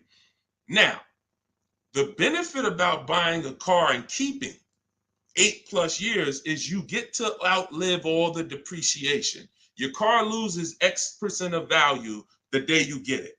And whether you drive it or not, if somebody came and parked a car outside your house right now and said, "Hey, this car is worth $30,000. It's yours." Now you say, "I don't drive. I already got a car. I don't need it." You come out a year later, is that car worth $30,000? You didn't drive it. See, this is your first. You didn't put a mile on it. You didn't touch it. It just stayed out there. It was worth 30 when they dropped it off. Is it worth 30 today? A year later? Exactly. Here's what I'm telling y'all. That's the first deep lesson on depreciation. See, if you get that, now you're getting the clue of why leasing is not about how much you drive. People who say, "Oh, I like to drive as much as I want to, so I buy my cars because I don't want to pay for the mileage." Here's the revelation. You pay for the usage of the car whether you use it or not, whether you drive it or not. It's going down. The more usage you put on it, the faster it goes down. So leasing is not a matter of how much I drive. Leasing is, if I get a great lease deal, we're going to talk about that. All lease deals aren't created equal. And these commercials we see that say, "Hey, 3,000 down, 8," these are not lease deals. I'm going to show y'all some lease deals over, I'll actually probably show y'all one in the next couple minutes. Great lease deals are not advertised. They're made in secret. No one really knows about them. The great lease deals are not advertised. Great deals are not advertised. Great deals are not advertised. So you can't judge the lease pricing by what y'all see in these commercials, or it's not going to make sense to you. But when you get great lease deals, it is no comparison. The name of the game is, will I pay less with a great lease deal in depreciation than I would pay if I purchased that car? That is the name of the game. And when I look and see, all right, if I get a great lease deal, I'm only paying 30% of the car's value, 35, 40%, 45%. But if I bought that car, regardless of whether I pay cash, regardless of whether I got a loan on it, the asset, the value of the car is going to go down by more than that. So what we're doing when we're leasing versus buying is we're trying to hedge against depreciation. We're trying to acquire a car that says, based on how I got this car and the price I'm paying for it over 3 years, it's thousands less than if I would have went and purchased that same car and just took the value of the depreciation. And this is what I'm telling y'all. They've hid you can't understand this when you're just tied into payments. And a lot of you know, payments have nothing to do. Some of you who are a little bit more financially savvy, payments have nothing to do with the deal on the car. If you don't know that, you're going to learn that the more you hang out here. Payments have nothing to do with the price of the car, the deal on the car. That's just the financial tool. That's just what you've attached to the asset. If you go and you overpay $10,000 for the car, doesn't matter if you got a loan on it. Doesn't matter if you did no money down. You overpaid by $10,000 for the car itself. That's focusing on the asset. So leasing, y'all, is for people who don't keep their cars more than 8 years. It's that simple. If you do not keep your cars more than 8 years, you cannot outlive the depreciation that the car is losing. The money. You go out, slap 30 grand into a car. That car is losing money for you every single month. So you're trying to say, is there another way I could get a car where I'm not paying this kind of money? If I'm losing $500 of value every month in my car, is there a way that I can lose less than that? And what I'm going to show y'all is leasing is just the way. So these are the first two steps. The young lady asked the question about returning her lease, but I want y'all to know that that's step 2. We assess, can we make any money on our deal, on our old car? And then, but the first thing we got to do is decide buying versus leasing. Lease the loan. Good Time said, lease the loan car was good. Welcome to everybody that jumped on. My digital book, Car Shopping for People That Hate Car Shopping. Everything, it's 75% off. You can get your copy while we're on here, but we're going to be going deep on Q&A for at least, I'm not even watching the clock. So Just go to my TikTok. I don't think you're going to leave the broadcast either. If you go get your copy, go to my TikTok bio, go to my Instagram bio. If you're on Instagram, wherever you're at, if you're on YouTube, scan the QR code or go to Deshone'sBook.com and get your copy so that we can go deep on this. I don't want you trying to just remember everything that I'm teaching. I want you to have a reference point, and it's affordable for everybody. It's normally $97.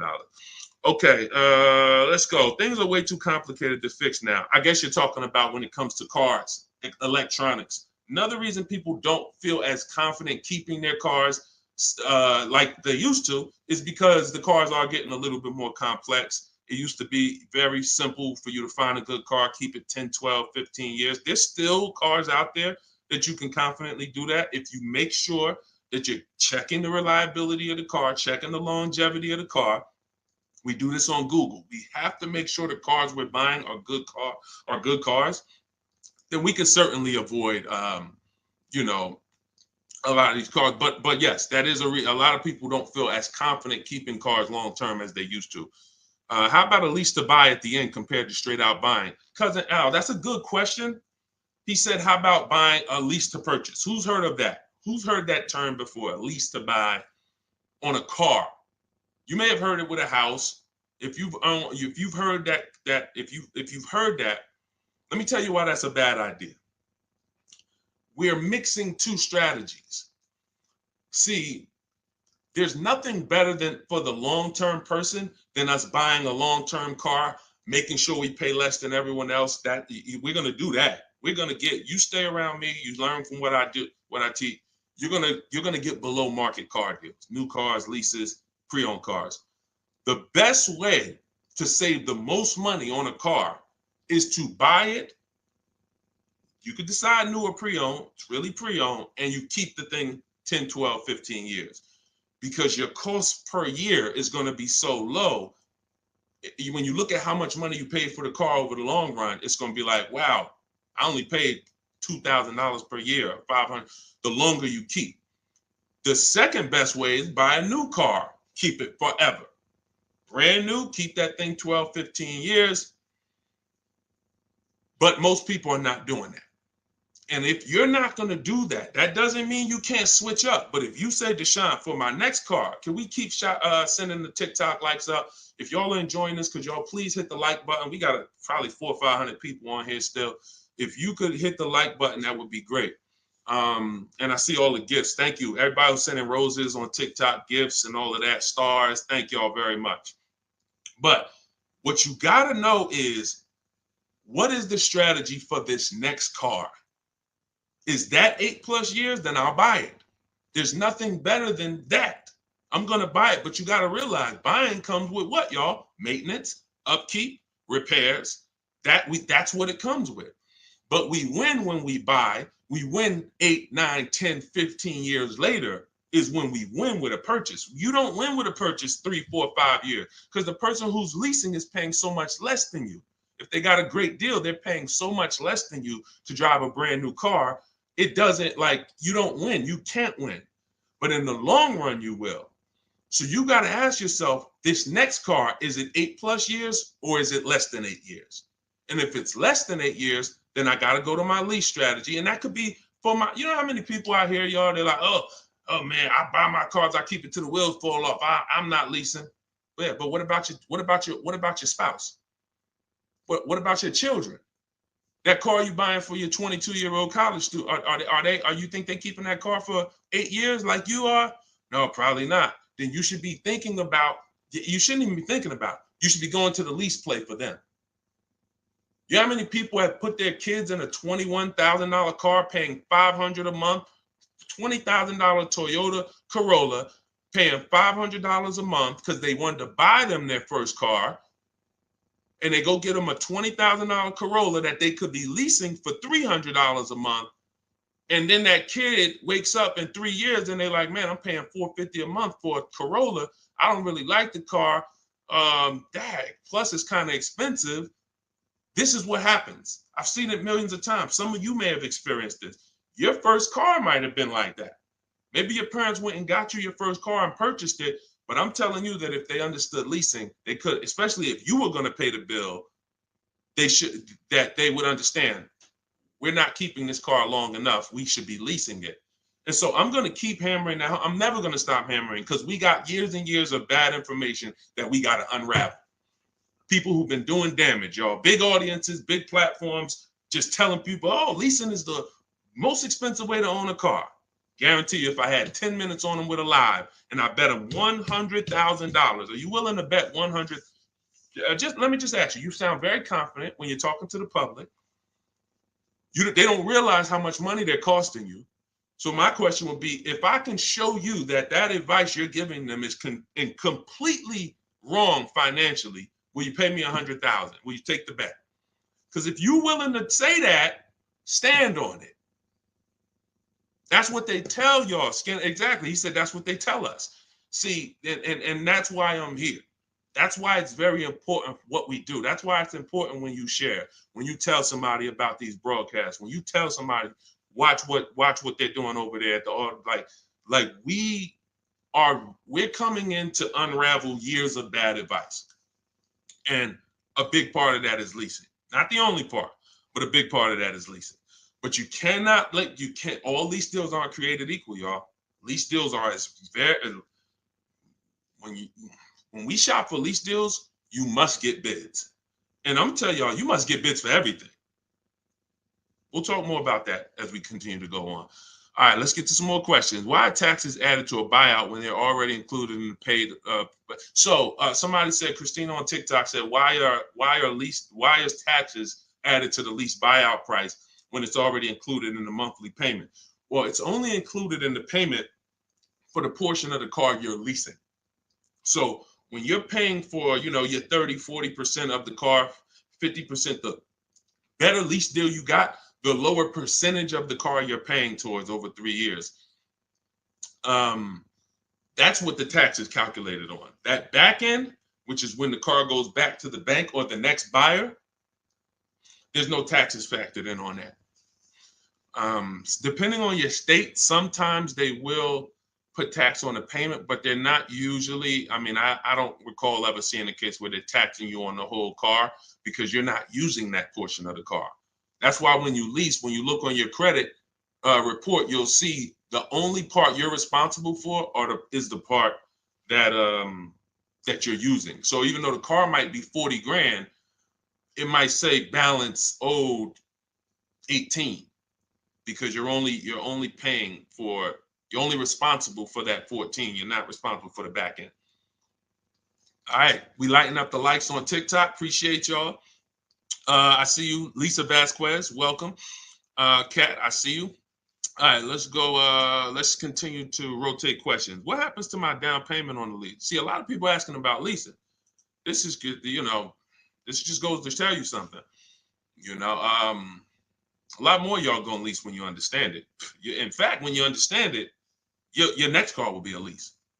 Quite honestly, unless you can guarantee me, Deshone, I'm keeping it 8 years. If you say, Deshone, I'm keeping this thing 8 years, you go ahead and buy it.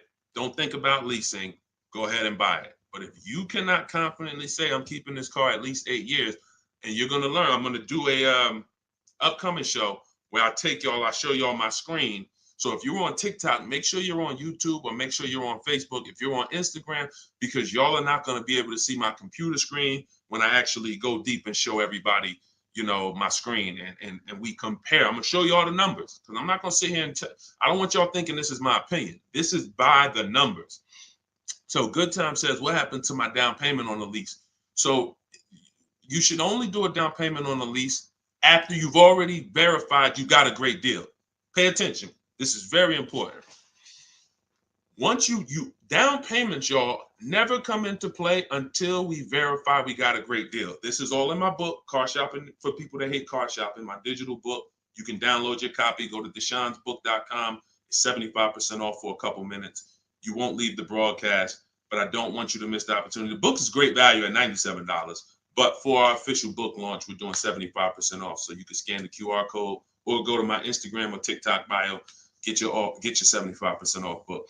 So when you are doing a down payment, whether you're purchasing or whether you are leasing, it's critical that we verify we got a great deal on the car before we ever talk about payments. This has always been. How many of you have had this question? You're looking at a car and they say, hey, what do you want the payment to be? What's your goal? What's your goal for your payment? Type a dollar sign if you've heard that question. What's your goal for the payment? Thank you, Say What. I appreciate all the compliment. I appreciate it. If you've heard that question, type a dollar sign. What do you want your payment to be? What's your payment goal, right? Here's why that's not important. And here's why you never feed into that. If you feed into that, you run the risk of focusing on the payment structure and not the price of the car. You also run the risk of focusing on the payment structure and not shopping for your own interest rate and letting banks bid on your loan. When we do an episode, we'll do a show that is about structuring our deals, and you'll see that when we start getting our financing, y'all, we never want to let anyone run our credit until after we found our car. Because what people are trying to do, y'all, is they're trying to run your credit and they're trying to give you a time limit. Now you have a hard inquiry, but you also have a time limit to go find a car. That's not good. They might give you 30 days or 45 days, 90 days before the approval expires. It's usually 30, 45. That's a problem because now we're out there rushing. But when it comes to down payments, we are only structuring our deals after we found our car. So I teach you how to get bids on your lease. Get bids on your lease, get bids when you're buying a new car.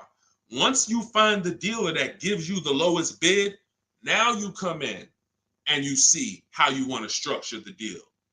You must get bids first. And the way we shop for leases, I'll tell you about how we shop for purchases too, but the way we shop for leases, we must get all these offers because there's so much money that could be hidden in a lease. It's ridiculous. People would love for y'all to come in and lease and come in and say, oh man, Deshone said, I'm gonna start leasing. Now you go in and they structure you a lease deal. It looks better than a purchase, but it's still not a good deal.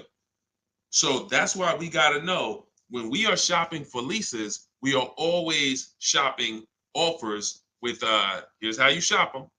This is in the book, but if y'all want to try to remember this, be my guest. You are getting your lease deals, your offers with first month's payment total out of pocket. First month's payment. Now look, when you shop for a brand new car, you are always getting your offers with tax, title, license, all fees included. When you shop for a brand new car, you're getting your offers from multiple dealerships. I do this online. You can call them. I would suggest you do it my way. But if you want to call them, you can talk to a sales manager and you say, hey, I got this car. I'm looking to see if you got something similar, but I need an offer with all taxes, fees, everything included.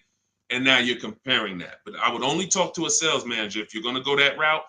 Again, in my book, I teach you the scripts. I got the emails that we use to do this because you want to use my words. But if you're not going to use what's in the book, you should be calling and asking for a sales manager and just give them an opportunity to beat the quote. That's a manual way to do it, but it's still better than you going back and forth with one dealer. We cannot go back and forth with one dealer anymore because when you start getting bids, mark my word, it's going to blow your mind when you see how overpriced some dealers are. When you see how overpriced some dealers are, it's going to blow your mind. So in order for you to shop your lease quotes, you're shopping your lease quotes with no money down, so good time. When you talk about what happens to your down payment on a lease, well, you're not putting your down payment down until you got a great lease deal. So you get your lease deal, first payment, and then you divide that into the monthly payment. Into the MSRP. Very important. Let me give you all an example. Pull up my calculator. So let's say I got an offer of $500 a month on a $40,000 car. That's what's called a 1.25% lease. You take the monthly payment and you divide it into the MSRP. That gives you a percentage. The lower percentage, the better the deal. And this originated from some of who's heard me mention the 1.5% rule for bad lease deals. Type me if you've heard that. No, you don't have to tell them you're pre-qualified before you go. It's not even a question. We're just shopping for the price of a car. So you've heard, okay. Okay. So, see, and I looked at another question while I was in the middle of answering one. So, wait, we were talking about lease quotes. We were talking about, okay. Okay, that's right. The 1.5% rule. So when y'all hear me mention the 1.5% rule, I'm telling y'all, again, it goes back to the fact the lease, the name of the game with a lease is how much can I pay for a car over 3 years that I'm giving back? The lower, the better. So since the beginning of time, people who got great lease deals knew about the 1% rule. The 1% rule said, if I buy a car, if my lease payment is 1% of the MSRP or below, it's a steal. So if I'm looking at a $40,000 car and my lease payment on it, 12,000 miles per year, is $400 a month, no money out. No money. I know that y'all may have been taught, yo, you got to put money down when you lease. That is a lie. I'm going to be peeling back a lot of lies, a lot of misconceptions, a lot of bad belief systems that we've picked up, and we're going to tear those down. So money down with a lease is absolutely not a requirement. So when we're getting our lease deals, example, 2018, I leased a 2018 Jeep Grand Cherokee Laredo. It was $35,000. I gave them $330 a month, and I drove off. That was my payment. 39-month lease. We'll talk about in the future. We don't do 4-year leases. We'll talk about that in the future. But that's the 1% rule.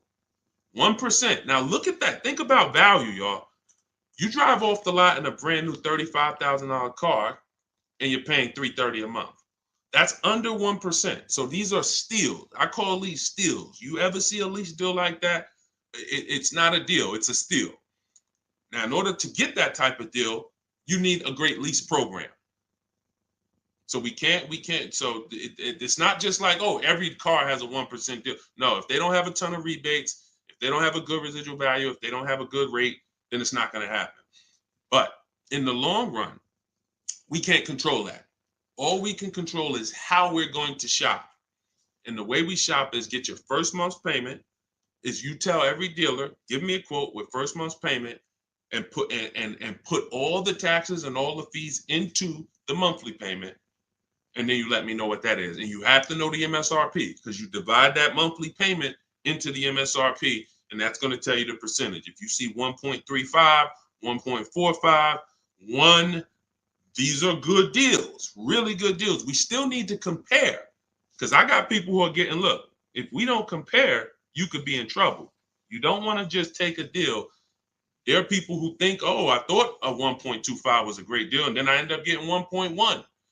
You know, so we can't ever assume what's a great deal. We just have to know what a bad deal is. That's over 1.5%. They got me on one of my last leases. Listen, good time. Don't feel bad, man. It is something a lot of people are going to discover the more you work with me, that you have overpaid. But there's been no one to tell you. So there's been no one to tell you. So 1% still, 1% 5 is the max. Exactly, K-Dub. That's the exact formula and ratios we use for measuring great lease deals. 1% or lower is a steal. Between 1% and 1.5 is a deal. That's great value compared to purchasing. So when someone drives off the lot with a great value lease, 1.25, anything under 1.5, they're paying less than someone who purchased. They're paying less than someone who purchased. Once you get above 1.5, you're now going close to spending the same amount as the person who bought the vehicle, which we don't want, which we can't do. We eliminate the benefits of leasing. And some lease programs y'all are going to see are bad. You shop multiple offers and the lease programs are bad. We can't get those leases. I will never co-sign, because leasing is a value play. I will never co-sign you getting a car because you like the car a lot and overpaying for a lease, because the lease program is bad. Sometimes, I want a Range Rover Velar. The lease program is bad. All right, well, I'm going to go get a Genesis GV870, And then, you know, maybe in 3 years, the Range Rover lease program will be good. But right now, I'm not going to do it because no one loves a car that they're leasing. You always just like it. If you're leasing, you're switching cars every 3 years. You don't love anything. When you love a car, you buy it, you keep the thing 10 years. That's love. But typically, a person who's not keeping their car long term, you get, you know, you 3 years, you're like, okay, I could get another car. 5 years, you know, people who buy cars to keep, they don't think like that. Like, they ain't even looking for a reason to get rid of it until, you know, transmission goes out. And then I always joke because as a keeper, what do you do when the transmission goes out? If anybody on here has bought their cars and kept them till the wheels fall off, when the transmission goes out, what do you do? What do you do? See, you're not a keeper. You're not buying a car to be a keeper. That transmission go out, you ready to get rid of it. You ready to get rid of it. Look, a lot of people are like, no, I go fix it. I go get another transmission. Exactly. All right. All right, let's keep the questions moving. Welcome to the people who just jumped on. Happy to have you. If you're enjoying the broadcast, could you please make sure you are subscribed to us on YouTube? That's where we're going to be able to share really when we get into, which is coming very soon, I'm going to be sharing visuals for y'all to see. Just sharing a variety of things, websites that we use, things you want to stay away from, website, like all in my book. But in time, you're going to want to see it on YouTube because you might not be able to see it on Instagram or TikTok. What's the MSRP equivalent for used cars? F Broncos asked. Here's what who's purchased a used car? Type a U. If you've purchased a used car before, type a U. Type a U if you've purchased a used car before. Okay, I see Al Boogie, I see FL Bronco, I see Amore, I see Justine. Okay, every platform. Ebony Eyes. Okay, Larica. All right, I'm gonna give y'all the biggest. This is gonna be major, y'all. And you're gonna see like, wow, how the heck could we even know we're getting a good used car deal without knowing this? Tell y'all how important it is to have the original MSRP of the car you're purchasing. So I have a 2020 Infiniti QX 60 truck. I bought it a year ago. It was 3 years old. Now I saved 42% off the price when it was brand new. Here's why it's important.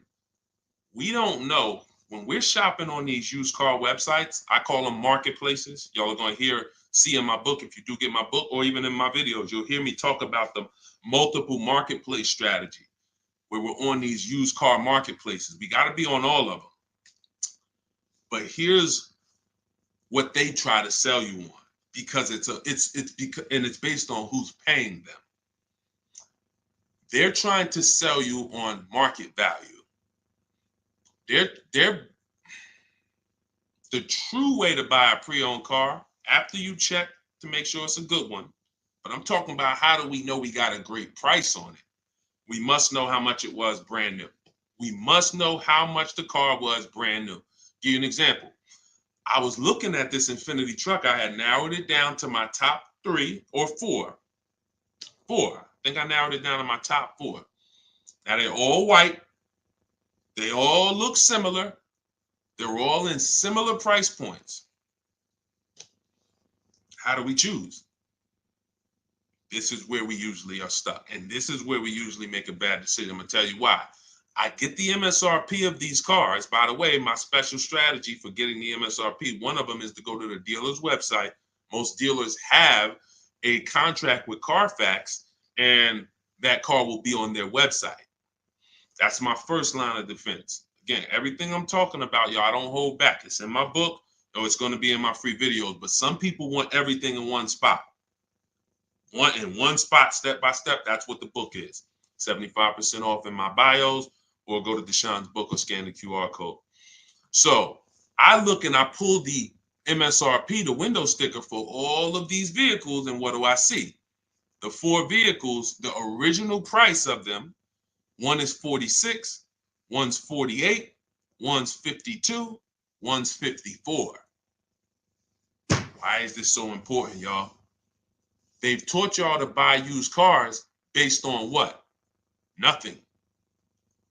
This is what we're asking for the car. Okay, I think I see some less than that. If all of these cars were 31,000, but one was 54, that's the best deal. In fact, none of those other deals are even close. That car right there has more packages in it, more equipment in it, special features in it. Those other cars don't. So the percentage of the discount that I'm getting off the car is higher here. Does not matter what the dealer's asking for the car.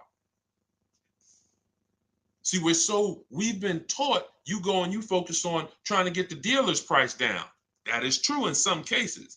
But what's more important is I need to know, based on what the dealer's asking for the car, how much off MSRP, original MSRP, am I actually saving? Is it 30%? Is it 40%? Because I might look at this car here and yeah, they might be asking $1,000 less for it, but the original equipment in that car is $5,000 less equipment. This is why it's very important. It's critical. I would not buy a used car, and I would never recommend you buy a used car without seeing the original MSRP, so you know, one, what's in the car, what features it has, but more importantly, I cannot determine who saved me the most money. I can't determine who gave me my best deal without knowing what the car was originally priced at from the day it came into the country. And y'all, unfortunately, and I hope it's nobody on here, but unfortunately, we probably do have it where during the pandemic, people were paying 90, 95, 100% of value for used cars.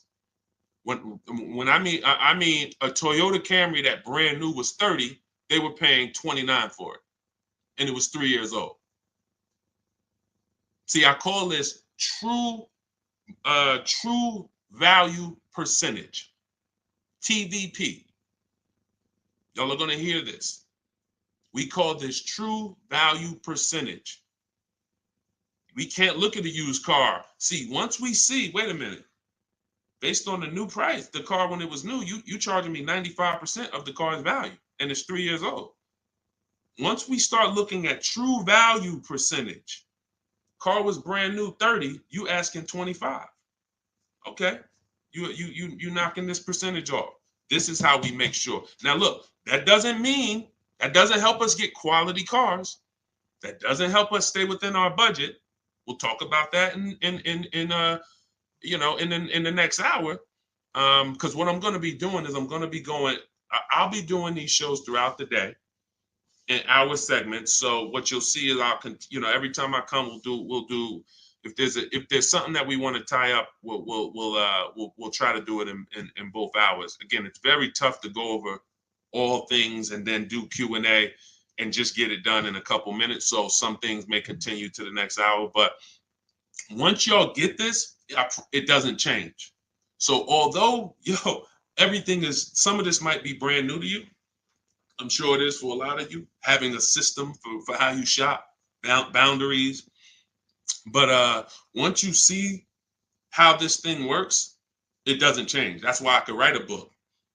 That's why I have a library of videos that are step-by-step. The step-by-step version of my book is the Cars from Home video library, because I know we're so ahead. The car business is so old. I don't have to worry about this changing in the next year, 2 years. If anything, like Vroom went out of business, we adjust that. I might adjust that one section because Vroom's not in business anymore. But the way we teach you to purchase cars to guarantee you pay less than everyone else, to guarantee you save the most money on your loan, to guarantee you get the most money for your old cars, that's not going to change because we are just too far ahead of what the car business is doing. Welcome. Blessed said, I'm new here, been watching your shorts. Great job, homie. Good looking out. Appreciate you, man. Thank you so much. If you're not subscribed yet on YouTube, could you make sure you subscribe? Everybody who's on any other platform, if you could subscribe to us on YouTube, that's where we'll be, able to put a lot of our widescreen stuff so y'all can see. We're gonna teach, but what y'all gonna see, even in the book, it's not teaching and then you're trying to memorize it. It's just shop different, When you shop different, you'll see, oh, this is a better way to shop. And then you're going to learn by doing. It ain't learning by memorizing. Hey, thank you, Sonny. Said, just purchased my ebook. Thanks for sharing. My pleasure. Everybody could get it for 75% off in my TikTok bio or my Instagram bio, or you could go to deshonesbook.com or scan the QR code, no matter where you're at. Let's see. I'm new here, but hold on. I got that. Hold on. Let's go. I still can't see the questions on Instagram.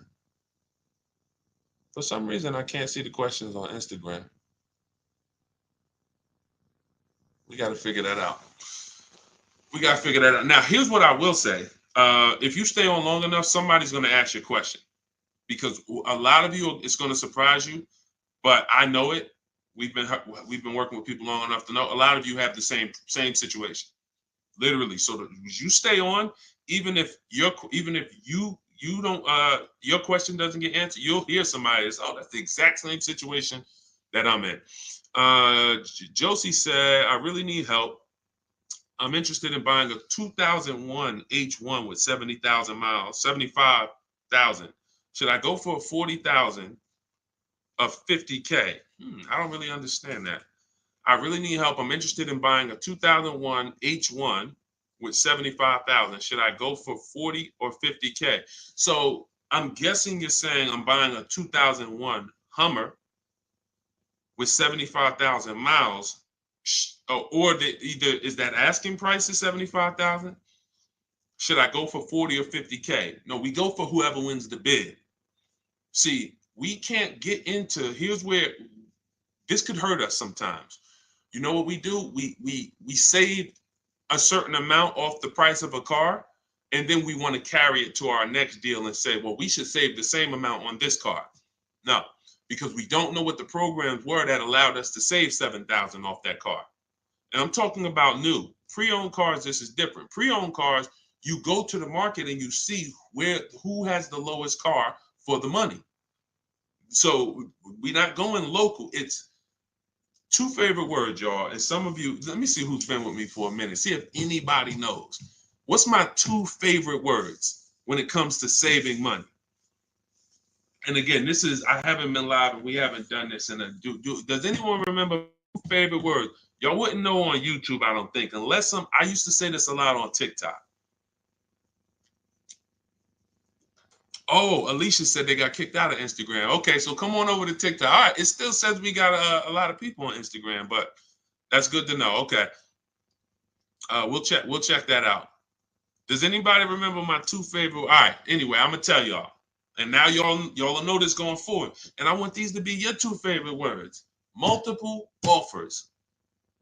Multiple offers. Very important. When I tell you, when you make multiple offers your two favorite words, you are going to save so much money. It's crazy. So I'm not buying something and there's only one of them out there. I don't have anything to compare it to. That'd be like me walking into the grocery store and I want chips. I really want some barbecue chips. And I go into the aisle and it's only one brand of barbecue chips. Wise Barbecue is the whole store. Now, I don't know if they're charging me a good price because I don't have anything to compare it to. They might say, oh, bag of chips, $4.99. Is that good or not? Well, we don't know. But when I see all the other options, same thing with spaghetti sauce. I need to see all the options. Same thing if some of y'all were buying a TV. If you had to buy a TV right now, if you had to buy a daggone 100-inch TV, are you worried about overpaying for it in this day and age?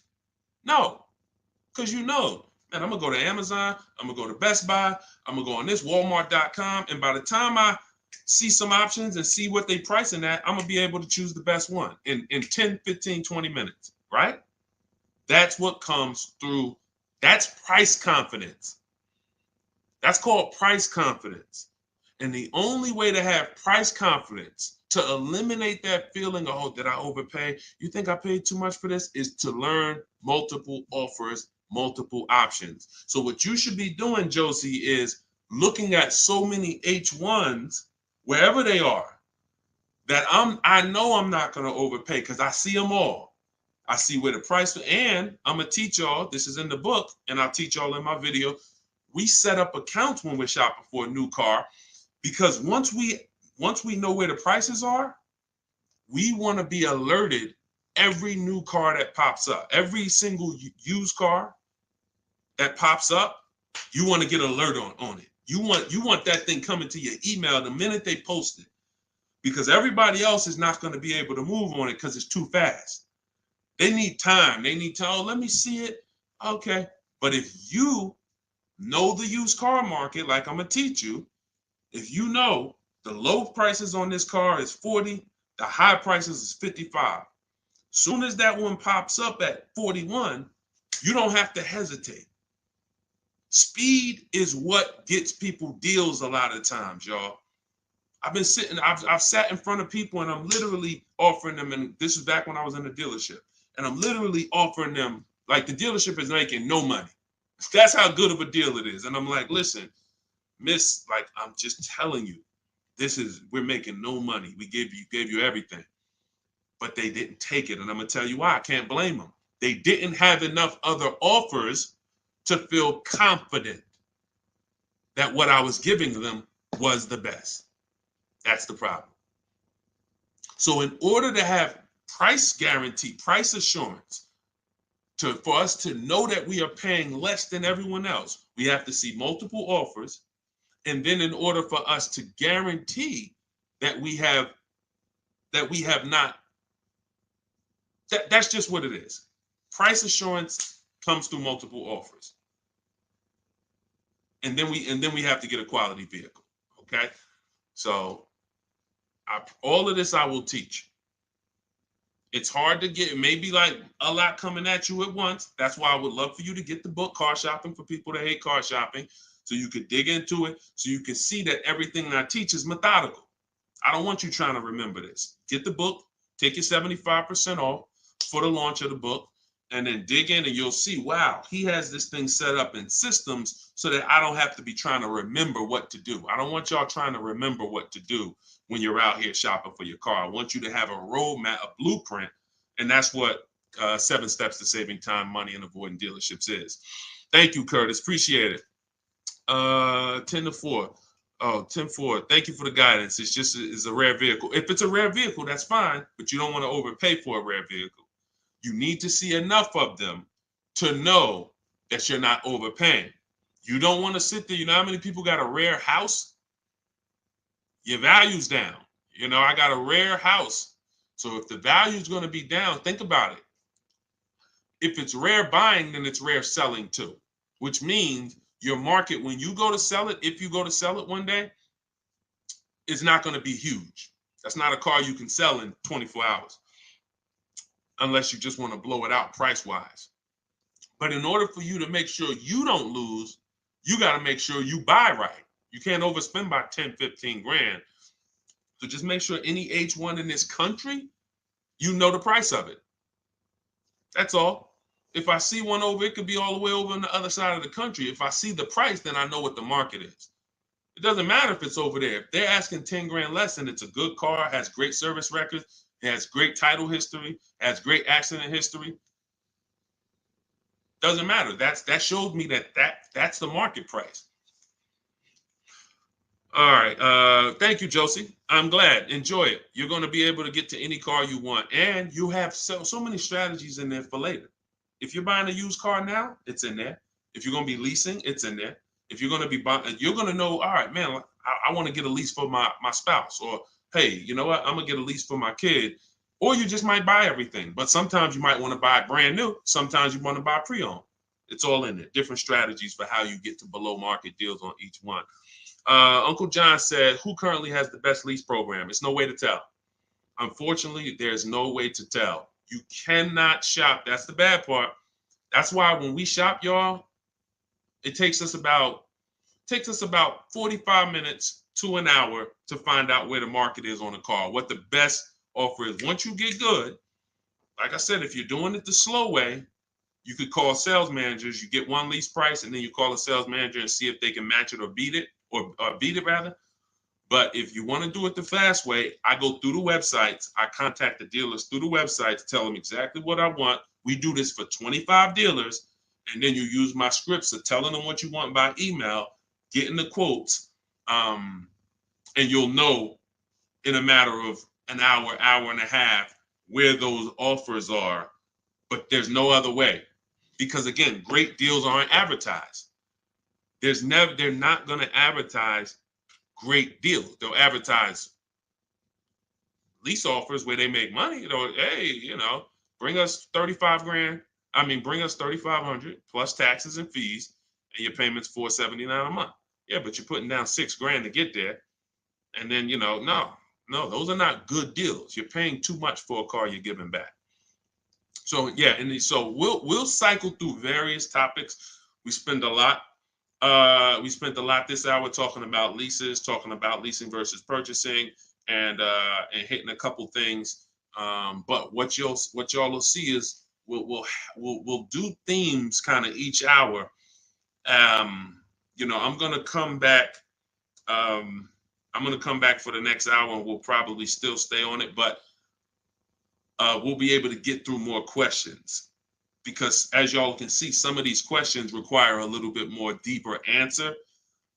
Just as if you were purchasing a house. I know they've made it seem like, oh, well, let's just ask a simple question and then let's just, it should be a super simple answer. Not when we're purchasing houses, right? It's never simple when we're purchasing houses, when we're getting mortgages, when we're investing. Why would it be simple when we're buying $20,000 to $50,000 to $100,000 vehicles that depreciate, that lose us money whether we drive them or not?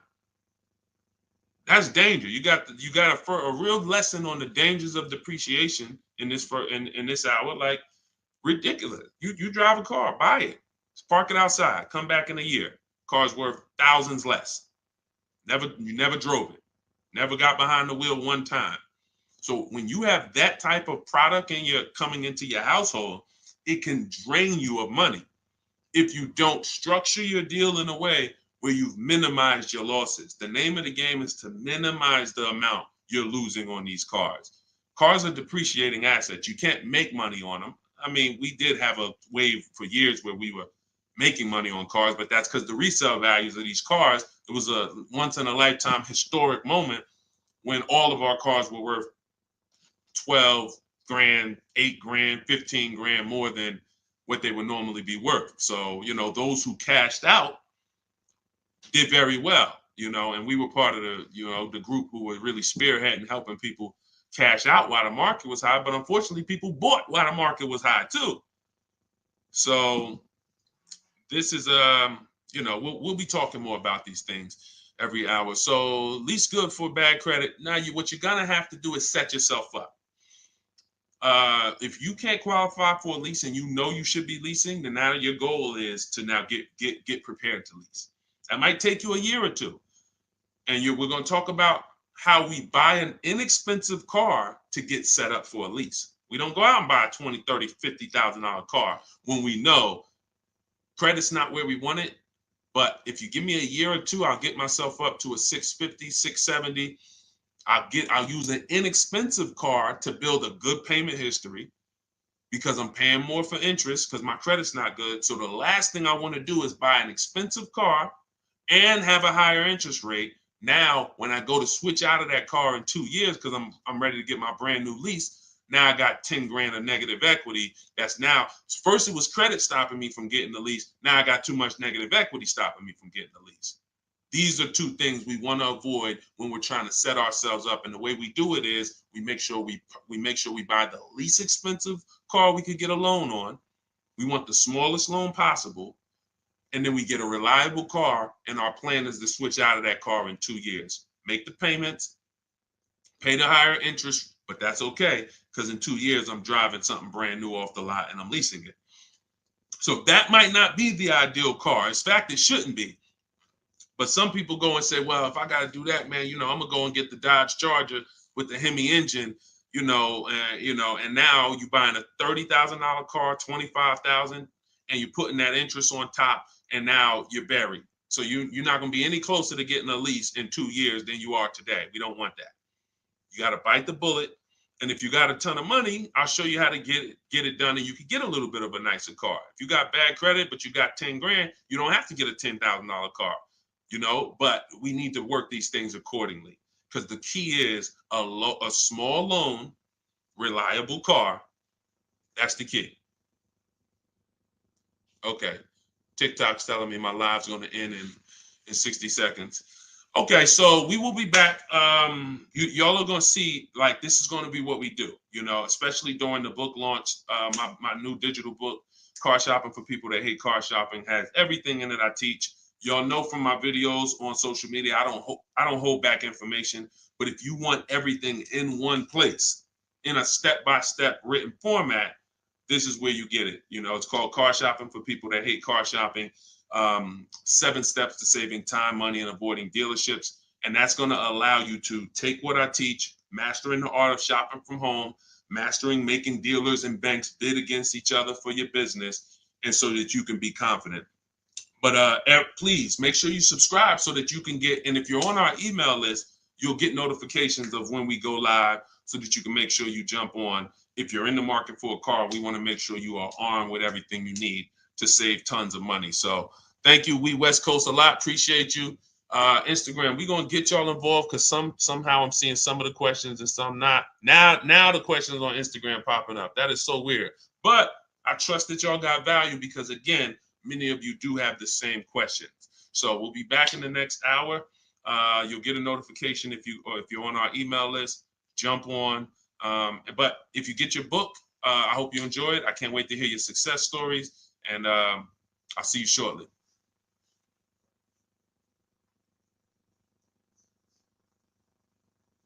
Oh, and if you need the book, it's in my TikTok bio. Some people are saying, where do I get the book? It's in my TikTok bio. Click the picture. It's in my Instagram bio. Go to the bio. Click the picture. If you're watching on or you could go to deshonesbook.com, or you can scan the QR code depending on where you're watching. So, all right. See y'all soon.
Down a little bit more. Why ask about the MSRP? This question is from TikTok. You need to know the MSRP for several reasons. If you're leasing, you need to know what percentage are you paying relative to the MSRP, because the 1% lease rule has always been based off the MSRP. If you got a lease payment and it was 1% of the MSRP, like $40,000 is the MSRP, your lease payment is $400 or less, then you basically stole a vehicle. And that rule has been around since the beginning of time. So when it comes to purchasing a used car, you need to know the MSRP, because how do you know how much you're saving if you don't know the original MSRP? How do you know how much you're saving? For instance, I bought a pre-owned Infiniti truck a little over a year ago.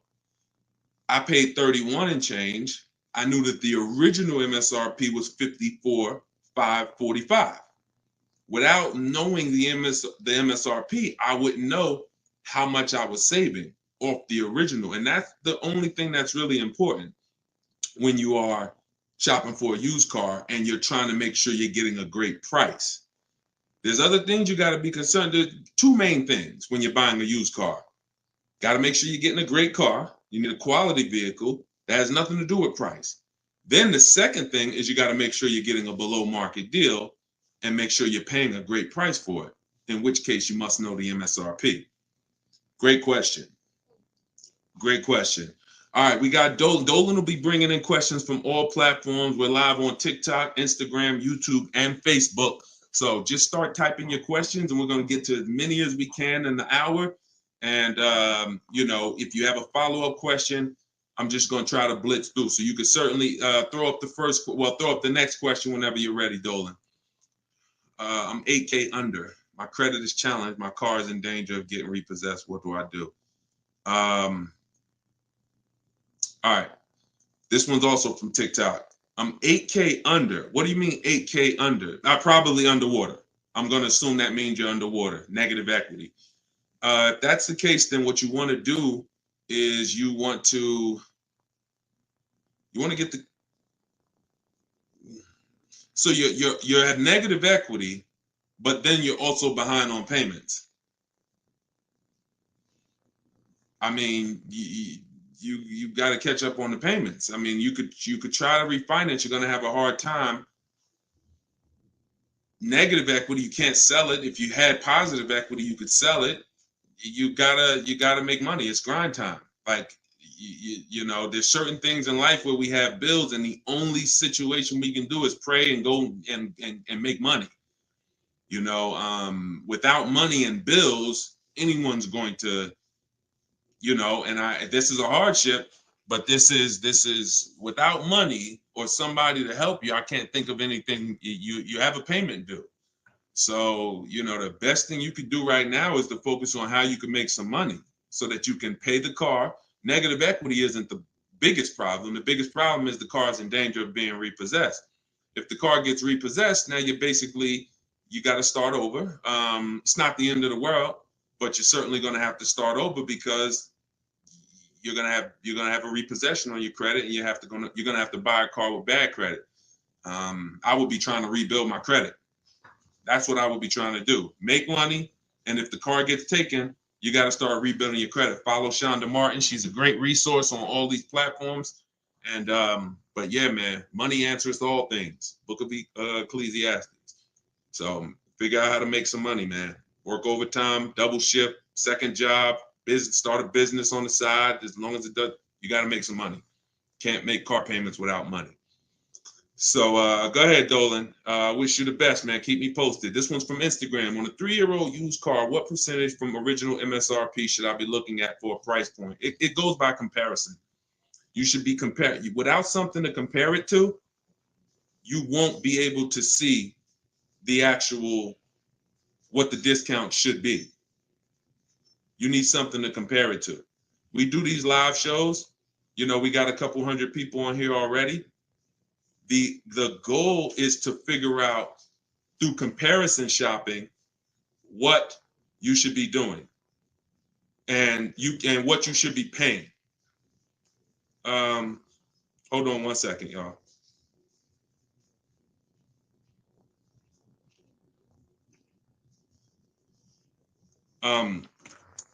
Yeah, so that's the goal. You don't know what a fair price is, what a great discount is, until you are not, until you have other offers to compare it to. That's the problem. Go ahead, Dolan, shoot the next question up.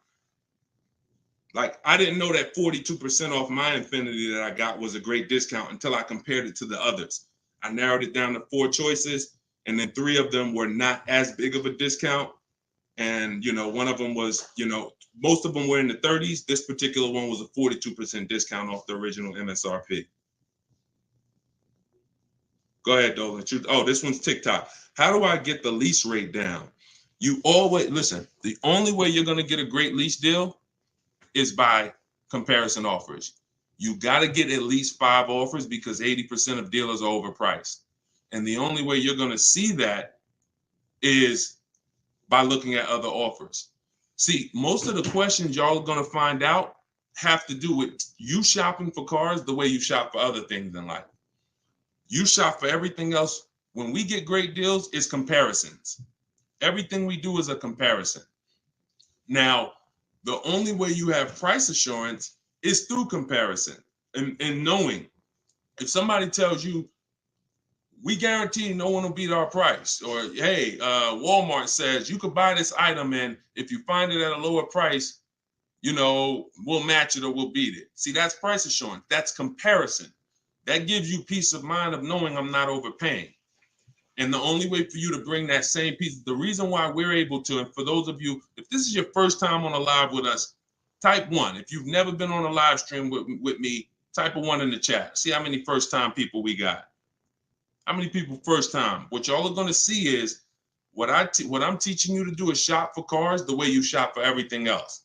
Because the way you shop for cars now, you don't shop for anything else like that. Okay, Ronnie, I see you, Stoner Kid. Okay. I see you, Amelia. Okay, Batman, good to see you. Edgar. Okay, Paul, we got a lot of first-time people on here.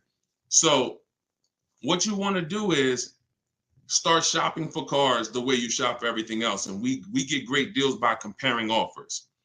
Now, some of the people I'm going to introduce you to and the way they've gotten their deals is by using what I'm teaching you. Everything that I teach comes out of my new digital book.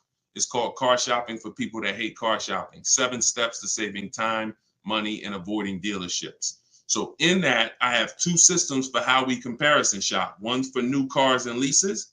You got to get at least 5 offers. And some of you are like, Deshone, how do I get 5 offers? Well, you stay on. We're going to talk about that. It's easy to do when it's online, but you won't see how different the prices are. When you see, man, everything seems overpriced, it's because you're dealing with what I call the 80%. Dealers that are the 80% are overpriced. They're going to charge you as much as they can because they don't think you're going to find the 20% dealers that are going to beat those offers. So when you talk about how to get a lease rate down, like you look at somebody like Danielle. This is Danielle's lease. She just got a lease on an Audi not too long ago. $44,000 vehicle.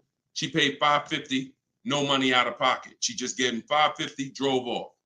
No down payment. So a lot of the things you're going to see, this is the reason why I represent the Unlearn, Relearn brand. Because a lot of what you've been using, you got to unlearn. It's not going to work here. But I'll help you do that.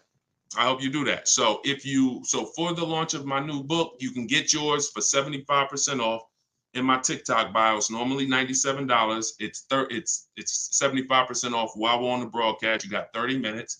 And Instagram bio, you can get yours. And if you're on YouTube and if you're on Facebook, I'll put the link for you guys. Y'all can get yours. But that's how you get lease rates down. Comparison offers.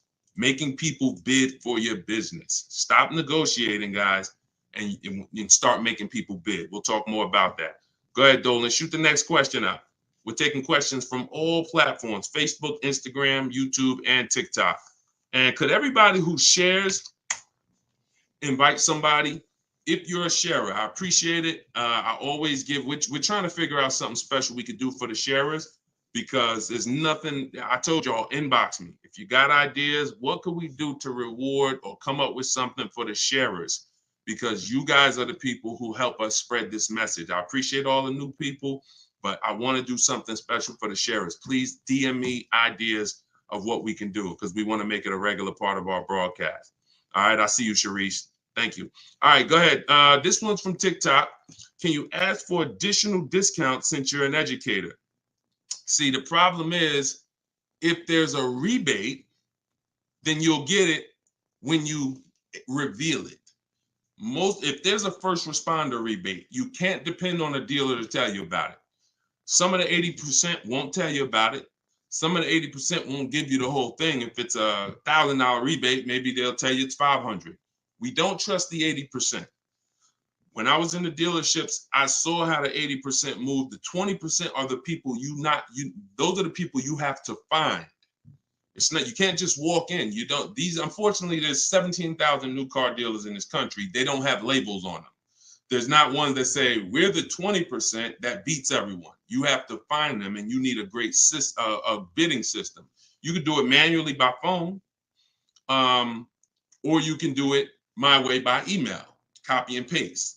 So, but you're not going to, it's like people who said, well, I have a GM, I get a special price with Ford. I get a special price with General Motors. You can't depend on the dealer you're dealing with to tell you the special price and to tell you the rebates if they have them. The only way you're going to see it is by getting at least 5 offers, and then you'll be able to reveal who gave you the real offer. It's unfortunate, but it's actually better for you, because when who's not a good negotiator? Type not me if you are not a good negotiator. Just speaking honestly, you're not a good negotiator. It's not your thing. I consider myself to be pretty good, and I won't do it. All right, Danny said not me. Okay. Rai, sorry, I butchered your name. Lovey, okay.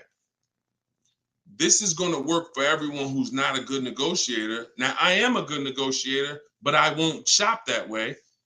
I'm always going to get bids, because if you're negotiating with the 80%, they're so overpriced. Even when they drop down a couple $1,000s, you're still overpaying. That's the whole point. That's why it's best for you to sit at home where you're in control. You can use my way, which is email. We copy and paste. I have a strategy in my book. It's called 25 to 5, where you're going to connect with 25 new car dealers. This is only for buying and leasing new cars. This is not for used cars. I have a different strategy for that. But you're going to sit at home. You're going to connect with 25 dealers online in about 20 minutes. And that's going to get you 5 offers using my scripts, using my replies. Now, the manual way to do it is to pick up the phone, call, and speak to at least 5 sales managers. But you need to get 5 offers. That's the only way you're going to see how much money that the 80% we're trying to overcharge you. Does that make sense? And it goes with the same thing with military discounts. Doesn't matter. Special pricing, employee pricing. You must shop multiple offers, because you can't trust the 80% to actually give you the real numbers. All right. Go ahead, Dolan. Bring the next one in. We're taking questions from all platforms. Did I post that link? The book is not good for used car. Absolutely. That's just my system. You're going to hear me talk about 2 systems of shopping multiple offers and options. One's for new cars and leases. That's called the 25 to 5. One's for used cars. That's called the multiple marketplace strategy. When we shop for used cars, we have a different strategy. You must shop for your best used car offer in a different way than your new cars. It's very different. They're both in my book. Y'all will hear me talk about them on my videos, on my social media videos if you've seen them, and you'll hear me talking about them on the live. 2 totally different shopping strategies based on your goal. All right, this one's from Instagram. When you walk into a dealership, the salesman comes right at you, right away. Can you tell him you're just looking for now, and I'll come get you when I see something? Of course you can. So using what I'm telling you, you should not spend more than 30 minutes in a car dealership ever. Tons of people that you'll see, the more you stick around this broadcast and the more you learn and the more you see our community over here. We've been doing this for 3 years, teaching the public. We've got 1,700 people we've worked with personally, a couple thousand books. People are using this stuff. It's not just the saving of money, it's time. You shouldn't be in a dealership if you're not there to test drive, or if you're not, see, we have something we call shopping, not buying. Very different. That's actually step 4 in my book. There's 7 steps. The last step is delivery. Step 4 is something I call shopping, not buying. You have to learn, if you're going to enjoy shopping and take control of your car deals the way I want you to, that when you are shopping, you are deciding what you want. That's shopping, deciding what you want. You can get your copy of the book in my TikTok bio. Everybody got 30 minutes to get it for 75% off. Somebody on TikTok said, how do I get the book? It's in my TikTok bio. If you're on Facebook or YouTube, you can scan the QR code, or you can go to deshonsbook.com. If you're on Instagram, you can go to my Instagram bio. It's normally $97, but it's part of our official launch. You can get yours for 75% off. So when you are there with a purpose, which means no one can actually talk you into something, because you're clear on what you're here for. I'm here to see what I like. I'm here to decide what I want. I got my kids with me. I'm here to see how this vehicle is. It comfortable? This is only for new cars and leases. We don't test drive used cars until the end. That's a different thing. And as I'm answering questions specifically, so when someone asks about a used car test drive, we'll talk about that. For those of you who are leasing and buying new cars, we are there to test drive and decide what we want. That is it. We do not talk numbers in the dealership. Listen, I want y'all to remember this. You will never, using what I'm telling you, you will never talk numbers in the dealership. If you are coming there to see a used car, the deal is made already before you get there. Your numbers, everything should be established online. That's the multiple marketplace. There's a very simple process that you can follow for shopping for used cars. By the time you walk in the deal, who's ever had a dealership that they had to walk out of? If you've ever had a dealership where you had to walk out of, type me if you've ever walked out. Somebody wasted your time. Somebody tried to, whatever. You went there and you're like, man, I'm leaving. This isn't good. I'm glad you did that, but I want you to get to the point where no one can even waste your time. That's what I want you to get to, which means every time you walk in a dealership, for a used car, the deal is made. You're just there to test drive it, verify everything you did online. We'll talk about this. And then you're taking the car, or you're locking up that deal, not taking it because, you're locking up the deal. Now, with a new car, you are there to test drive only. I'm deciding what I want, and here's what, look, you got to be able to ignore this. Let this stuff go. Hey, can I talk to you? Hey, let me just show you these numbers. Hey, we got some real good deals this month. Hey, you know what? Have you seen the specials? Hey, we got a special price. Hey, we're taking off Hey, we're paying over $2,000 for people's trading. Hey, we're buying old leases back. All of this stuff, it got to just be, that junk got to go using what I'm teaching, because that stuff works for other people. It probably has worked on you in the past. Now, you're not going to let people throw you off this agenda anymore. You are literally there to shop, decide what you want, and when you take your card, take the salesperson's card. When you come home, if you like that vehicle, we will be purchasing it and getting multiple offers from home, never in the dealership. Everybody clear? If you're clear on that so far, type clear. Everybody clear on that? Clear? All right, I see you, Dave. Yep, I see you, Danny. All right, go ahead. This one's from Facebook. Carla said, my granddaughter purchased her first car in November 2023. She wanted to lease, but was told she was too young. She's 20. How can she transition from a current car note to a lease car when she turns 21 next year? Great question. Who has a car that they're thinking of replacing? You have a car now. You're thinking about replacing that car. Could be a lease, and you have to replace it. Could be a car you own. Could be a car you're financing. So the first step in my book, it's called 7 Steps to Saving Time, Money, and Avoiding Dealerships. Car shopping for people that hate car shopping. First step is the most important question. We must know whether we're going to lease or buy.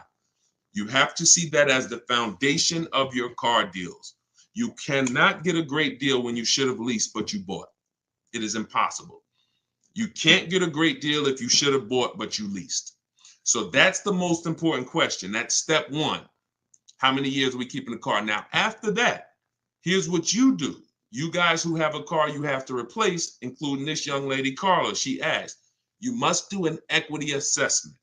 This is step 2. Equity assessment is going to tell you, can you get out of your car clean? Can you get out of your car break even? Can you get out of your car and there's equity there, which means you can put that equity in your pocket or into the next transaction? Or do you have negative equity if you have a loan? So the equity assessment is going to tell you. Now, here's how you do it.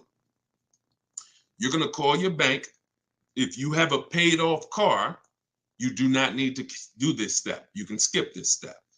If you have a loan or a lease, you're going to call your bank. You're going to ask for the payoff. I see y'all running the likes up on TikTok too. I appreciate it. Can y'all keep tapping the screen? I appreciate y'all running those likes up. When you call, you're going to ask them for the payoff. The payoff is the amount you owe. Do not look at your contract. Do not look at anything. Call the bank or call the leasing company and say, what is my payoff? Now, if you're leasing, you're going to ask an additional question. Do I have a third-party restriction? Once you have those answers, you end the call. You are then going to go on to the websites that I'm about to mention. You're going to get 6 bids, 6 offers. My 2 favorite words when buying anything. And if you like to save money, these will become your 2 favorite words. Multiple offers. Multiple offers. I love those words. That's how you buy everything else.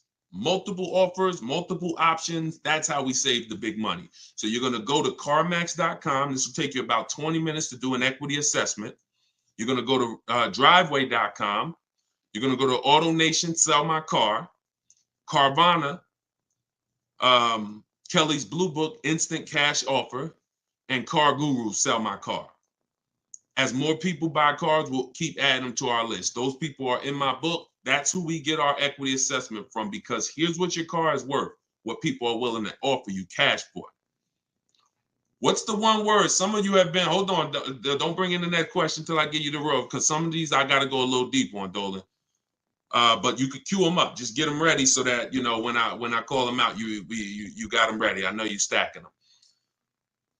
When you look at, you know, getting 6 offers, what's the one word that we don't use anymore? Let's see if anybody was on here. Maybe you were on here for the last couple broadcasts, or a lot of you are new, so you may not know. What's the one word? Good to see you start back up. What's the word that we're not using anymore? And for the new people, you're about to learn. We don't use, let me see if anybody got it. I give it about 3-4 seconds. Okay, everybody's about to learn this for the first time. We don't use the word trade. You don't get maximum money trading anything. I know you've been taught that because dealers have actually taught you to give them multiple transactions in one. You buy your car from them, that's one transaction. You sell your car to them, that's another transaction. And if you get your loan from them, that's a third transaction.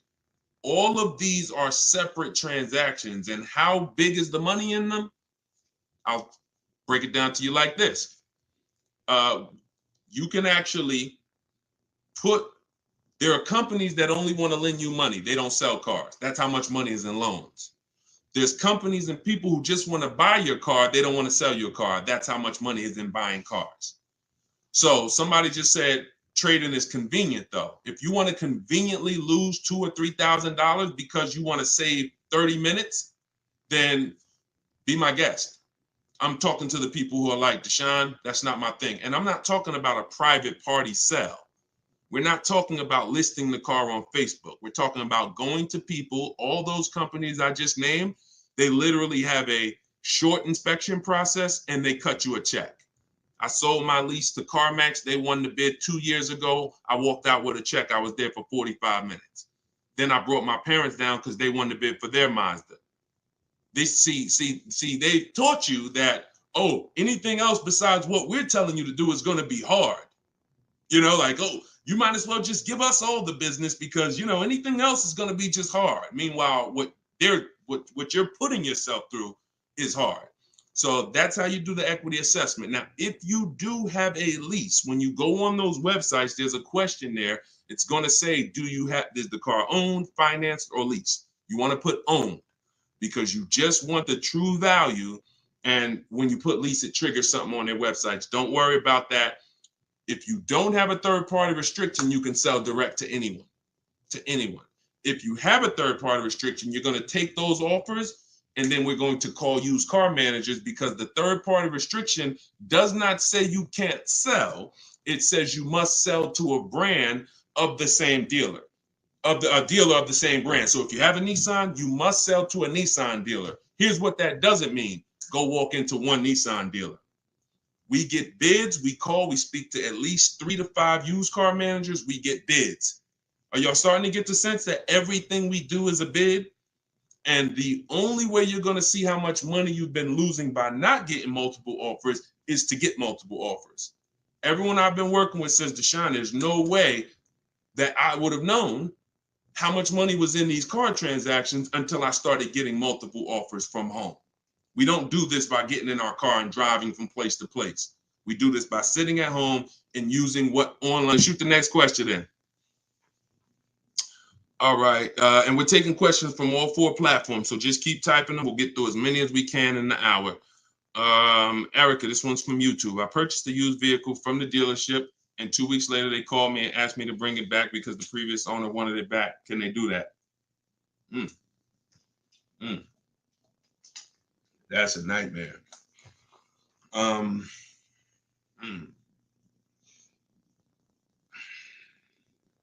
Y'all hear that question? Erica purchased a used vehicle. 2 weeks later, they called, asked to bring the car back because the previous owner wanted it back. So it's less about your transaction, and it's more about if the transaction with the original owner was legally closed. If they left the transaction open, now if I'm you, do you have your paperwork? You have all your loan? And here's the most important thing. Has the loan been funded? Is there a new loan attached to that vehicle under your name? Are they in the process of registering that vehicle under your name? Now, here's where you could be dealing with the crap that the 80% of dealers who are scumbags. This is what they do sometimes. They'll take a car from a customer. They're waiting for the title. They technically don't have the legal right. They have the legal right to sell the car, but there's a loophole there probably because they haven't gotten the title from the owner.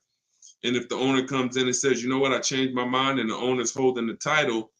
But what I would do if I'm you, somebody got to call me. I want to look at your paperwork.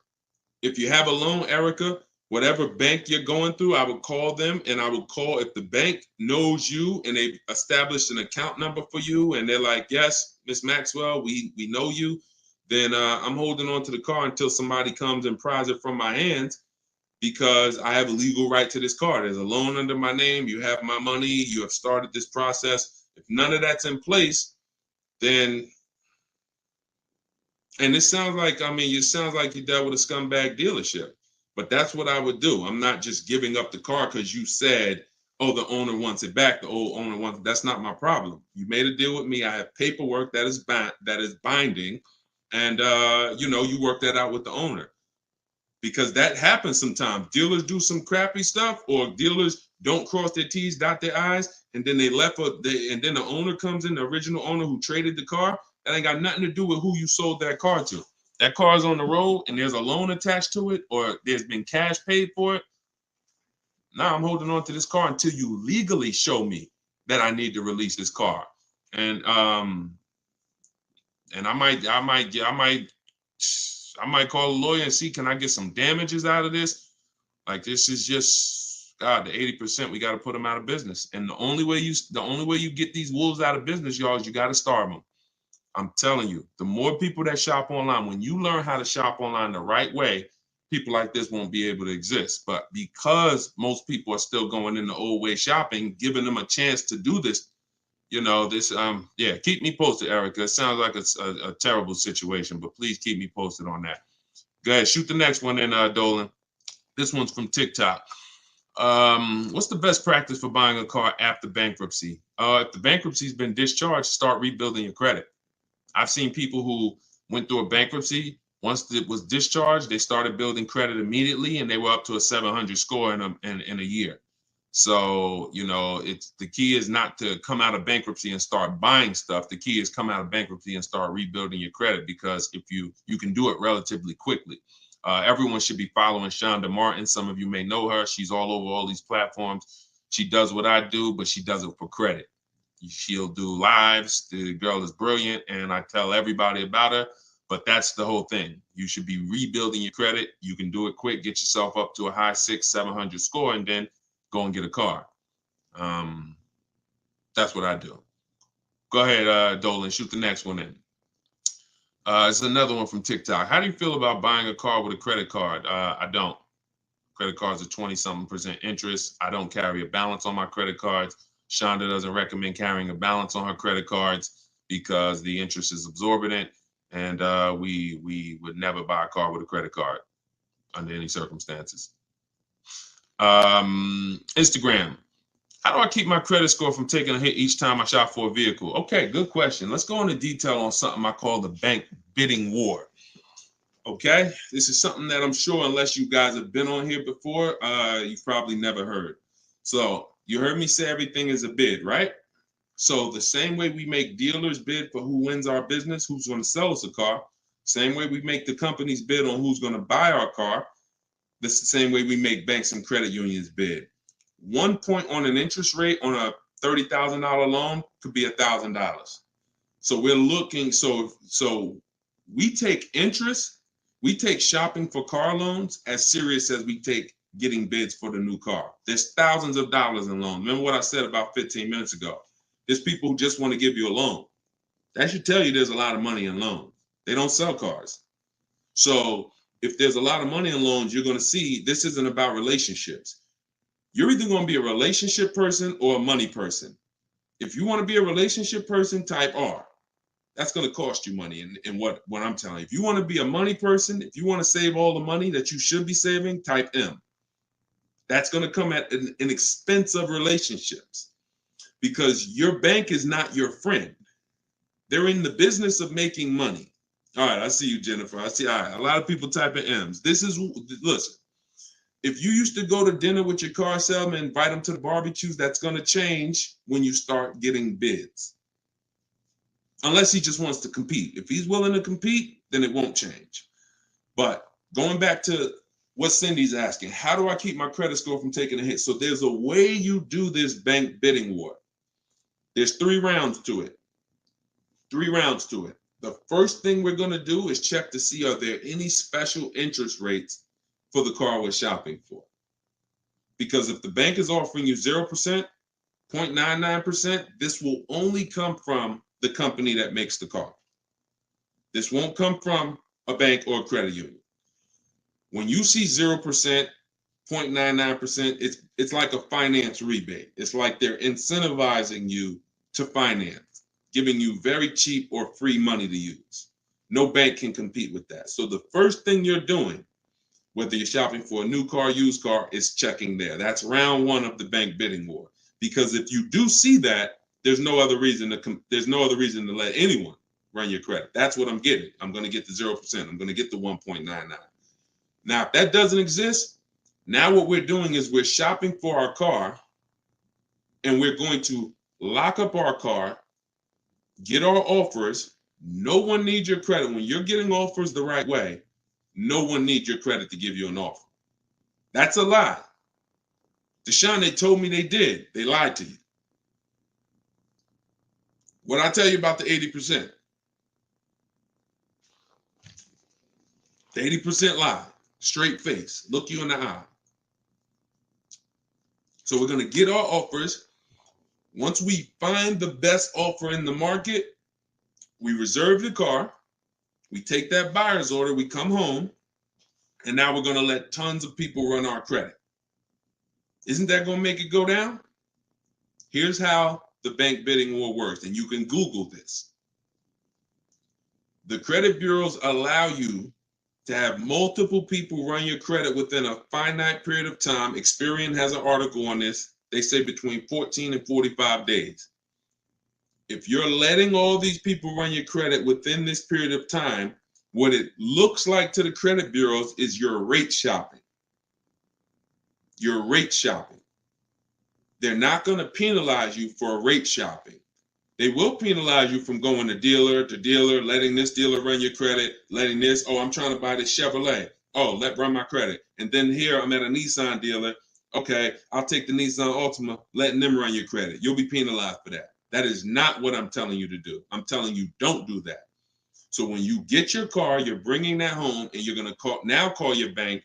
You're going to now call your credit union or go on their online portals, and you're going to go to every online lender. I have some listed in my book, Lightstream, Community Credit Union, and you're going to let all these people make offers for you. Because who's seen a case? This is another reason this works so well. Who's tried to reach out to their bank or their credit union to get a rate, and they say you have to have a car first? Who's had that happen? You're trying to get a rate, and they say, well, we can't give you a rate. We need you to give us the details of the car first. So now you're trying to make up what you think you're looking for. Yeah, I'm looking for. No, it's because it's not designed to work that way. It's designed to work where you get your paperwork, get your buyer's order, has all the numbers on there, has the year, the make, the model, what you're paying, how much you need to borrow, and then you're calling your banks and credit unions. This is round 2 of the bank bidding war. So you're going to let all those people go and compete. Now, whoever wins that round, you're going to call the dealer the next day and you're going to say, hey, I got 6.29 from my credit union. But if you guys can beat it, then I'll do the deal with you. This makes the whole price. See, everything I'm telling you to do, if you follow what I'm telling you, the process is easy. You never got to lie.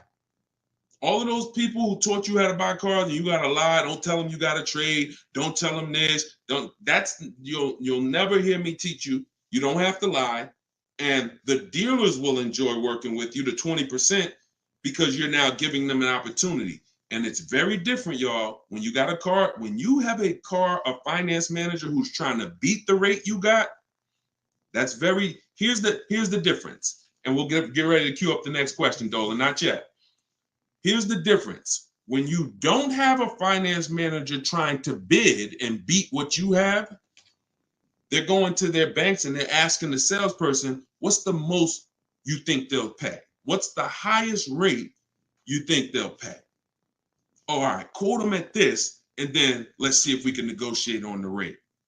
That's what it is when you don't have an offer. But when you give them that, when you found your car, locked it up, and then you call the salesman or you call the finance manager and say, hey, I got 6.29. If you can beat it. Now, here's what they're doing. They're reaching out to all their 10, 15 banks and saying, let me see if I can beat this rate. Very different. And only one or two things are going to happen. They're either going to call you and say, hey, look, I tried my hardest. I can't beat the rate. Thanks for the opportunity, but you got a great rate. In which case you have something that we want, which is who knows what we want. When it starts with a P, this is when we guarantee we paid the best price for everything. Who remembers? Well, I can't say who remembers because we get new people on this broadcast every day. I swear. All right. Price assurance. So when y'all hear me say price assurance, what that means is you don't drive off anymore hoping you got a good price. Talking to your spouse, hey, you think we could have did better? You think this interest rate was too high? Could we have got a better interest rate? No. Price assurance means you guarantee you couldn't have paid a lower price for the car. Nobody could have paid because you got bids. Nobody could have gave me a lower interest rate because I got bids. Nobody could have gave me more for my old car because I got bids. That's the only way we get price assurance. And all of this is done while you sit at home. So this is in my book, Car Shopping for People That Hate Car Shopping, 7 Steps to Saving Time, Money, and Avoiding Dealerships. If you want everything I teach in one spot, it's there. You can get your copy for 75% off. It's normally $97. And you can go to my TikTok bio. It'll be in your inbox in literally 5 minutes. The reason it's a digital book too is because things change. Vroom just went out of business a couple months ago. They used to be one of the people who competed for our business. If you guys had, your book and you had bought it and then it was a print book, because some people say, Deshone, is it in print? This is the reason, one of the reasons why it's not. If Vroom is in that print book, what happens? Now I got to jump on live and say, hey guys, volume 2 of my book is out because things have changed. Get your volume 2. I don't want to do that. You get this one time, and then I update it when Vroom went out of business. I updated the master file. Everybody who opened their book, no matter what, it was relevant. And that's one of the biggest reasons why it's a digital book. So you can grab your copy for 75% off, but you got 30 minutes. Once the timer is 0, it goes back up to 97. In my Instagram bio, in my TikTok bio, or you guys can, I'll put the link right here for you guys on YouTube and Facebook. You can go to deshonesbook.com. Oh, wait, I put the wrong one. I put it in my bio here. All right, Dolan, you can queue up the next question. Keep typing your questions, y'all. We got some more time. We're going to try to get through as many as possible. And we're pulling them from all platforms. We're on Instagram, we're on TikTok, we're on Facebook, and we're on YouTube. So we're pulling questions from all platforms. This one's from TikTok. Can you use the equity in your lease towards the purchase of a used vehicle? Most certainly, Eddie, the equity is yours. Once you identify your equity and you know how you're going to get it, who you're selling to, you can either put that money in your bank account or you can use that as a portion of you can use that towards your next car deal. That's your money. Your money. Go ahead, next one. This is another one from TikTok. I need a bit of advice. My son totaled his car. It was a loan Honda. Should I lease or buy this time around? I'm looking into maybe lease an electric vehicle, but I never have leased a vehicle. Okay, it's a very good question. Should I lease or buy? Let me show you. Some of you, let me show you this. Let me ask a very important question. In my book, this is called Step One. Whenever you hear me say the most important question, this is what I mean. It's the first thing you do. When you want to buy a car, when you like, hey, I'm thinking about a car, this is the first question you ask yourself, and it's the most important question. How many years are you keeping the next car? Come on in, and everybody type your comments. Keep that question up, Dolan. Everyone who's car shopping and who will be soon, how many years are you keeping the next car? Lula, if you just jumped on, I don't come to dealerships because we shop online. So there's no way for me to come to a dealership with you. If you stick around, you'll learn how we shop. There's no reason for you to need somebody with you when you're in your house making car deals. Everybody answer. Everyone who shop, I want you to actually think about this. How many years are you keeping in that car? We're answering that question, Rob. Just tap into the broadcast and what I'm answering before you, because we're literally answering the question someone just asked, should you lease or buy? And the more you stay on the broadcast, because many of you are in the same situation, the more you're going to see someone's going to ask the same question as you. So just listen, and then, most times your question's going to be answered. All right. If it's electric, 3 years. Buying all cash. How many years are you keeping the next car? I got to just pay attention to the people that are listening. I'm sorry. All right. Hyla, I see 3 to 4. Vivian, I see 3 years. All right. 6 years. Okay. 3. Okay. 8 years. Okay. So the first question you're asking yourself, should I lease or buy? You're going to replace that question with how many years am I keeping the car? Now, if the answer is 8 or more, then you should buy. I'm going to tell you why. This has nothing to do with how you're paying for the car. A lot of you may get attached to, if I'm paying cash, does that change anything? If I'm getting, it doesn't, because the expense that you need to avoid that's losing you the most money is what I call the unseen expense. It's depreciation. So let me break this down for you very quickly. If you have a $35,000 car, you buy it today. What is that car worth a year from now? Even if you don't drive it, you got a $35,000 car outside in your driveway right now, brand new car. What is it worth a year from now? You didn't drive it 1 mile. Is it worth 35? Is it worth 35? No. Let's go deeper on depreciation, because now we're starting to see with that first question. I'm going to ask you some more. You have to see this is the unseen expense. You buy a car today for 35, you take it back to the dealer in 3 days. Is it worth 35? No. So what does that tell you? There's some expense there, whether you buy or lease. Many of you have been taught, I could just buy a car because I could drive as much as I want. Let's throw another one in there. You buy a car today for 35, you put 30,000 miles on it. Isn't it worth much less a year from now? So this is the unseen expense, and this is how it's working against you. You got to look at depreciation like this. See this curve? This is where you are the day you buy the car. This is what you pay for it. This is how it's dropping over 5-6 years. So now the beautiful thing is long-term owners who has a car outside that they've had for more than 8 years. Type me. Some of you might have been 10 years. Some of you might have been 20 years. this is what you have to see. If you're getting rid of your cars anywhere in this 6-7 year mark, you're losing money. It's no way. It's no way you can replace something you bought and it's dropping like this. But here's the beautiful thing. For those of you who are like, look, I had my car for 12 years. I had my car for 8 years. I had my car for 10 years, 16 years. This is where you're at. That's how your car is losing value. See, the car you have that you've had outside for 10 years, what it's worth today, a year from now, isn't it going to be worth about the same thing? Right? Talking to you long-term owners who keep your cars, you're winning. See, because you've reached the reward.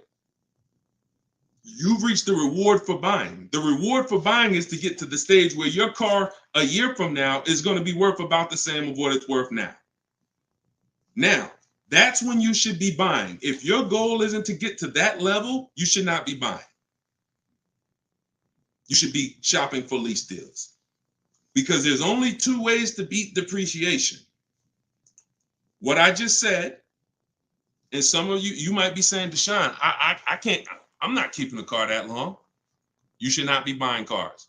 You're not getting to that level. You're not getting to the winning. The winning is that.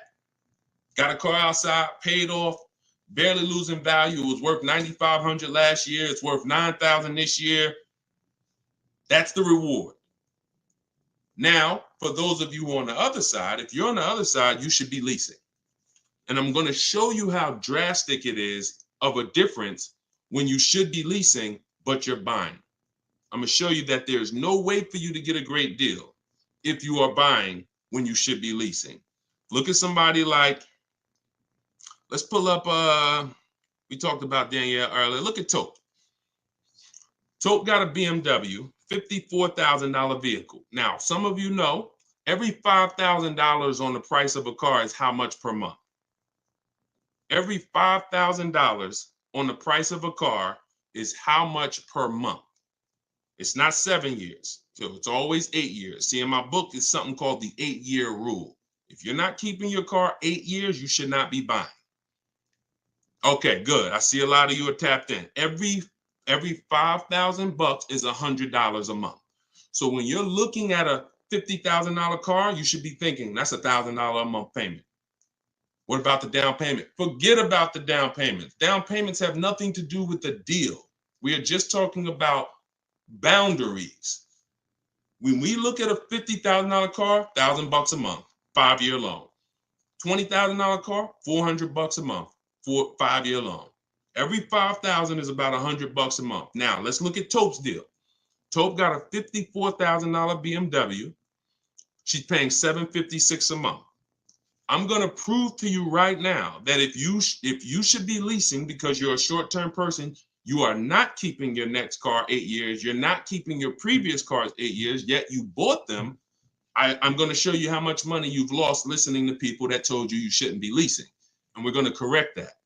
So Tope got a deal, shopping multiple offers. The way I teach, she got multiple offers. She got $690 a month. That's a 1.26% lease. $690 on a $54,000 vehicle. So let's say we're going to break down real quick 3 different ways to get this vehicle right here that she got. One is the way she got it, leasing, because she's a short-term person. Now let's say somebody says, Deshone, I'm going to buy that car. That person buys that car. Let's say they get an incredible price and they save $10,000 off a brand new BMW. Okay? I want to show you that even with extreme cases of big money, I could teach you how to get the best price on the car, but it's not going to change. If your deal is on the wrong foundation, you can't get a great deal. So let's say somebody walks in right after Tope. They look at her car, they see her driving off, and they're like, man, I want that same car. All right. And they end up saving 10 grand. So they buy it for $45,000. Taxes, fees, probably put them up around 48. Every $5,000 we said is $100 a month.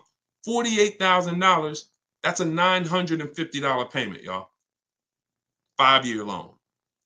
No money down, because Tope put no money down.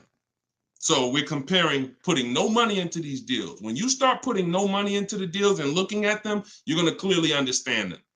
Sometimes people use down payment money to confuse you. $690 a month she's paying, they're driving off paying $950. No way. Now a third person comes in. Man, I see those two people just drove off. You got that car used though? Can I get a used one? I don't want to buy a new one. I don't want to get a new one. I know that's going to be expensive. What do you think a brand new vehicle that was $54,000 brand new? What's a good price of that vehicle used, y'all? What's a good price used?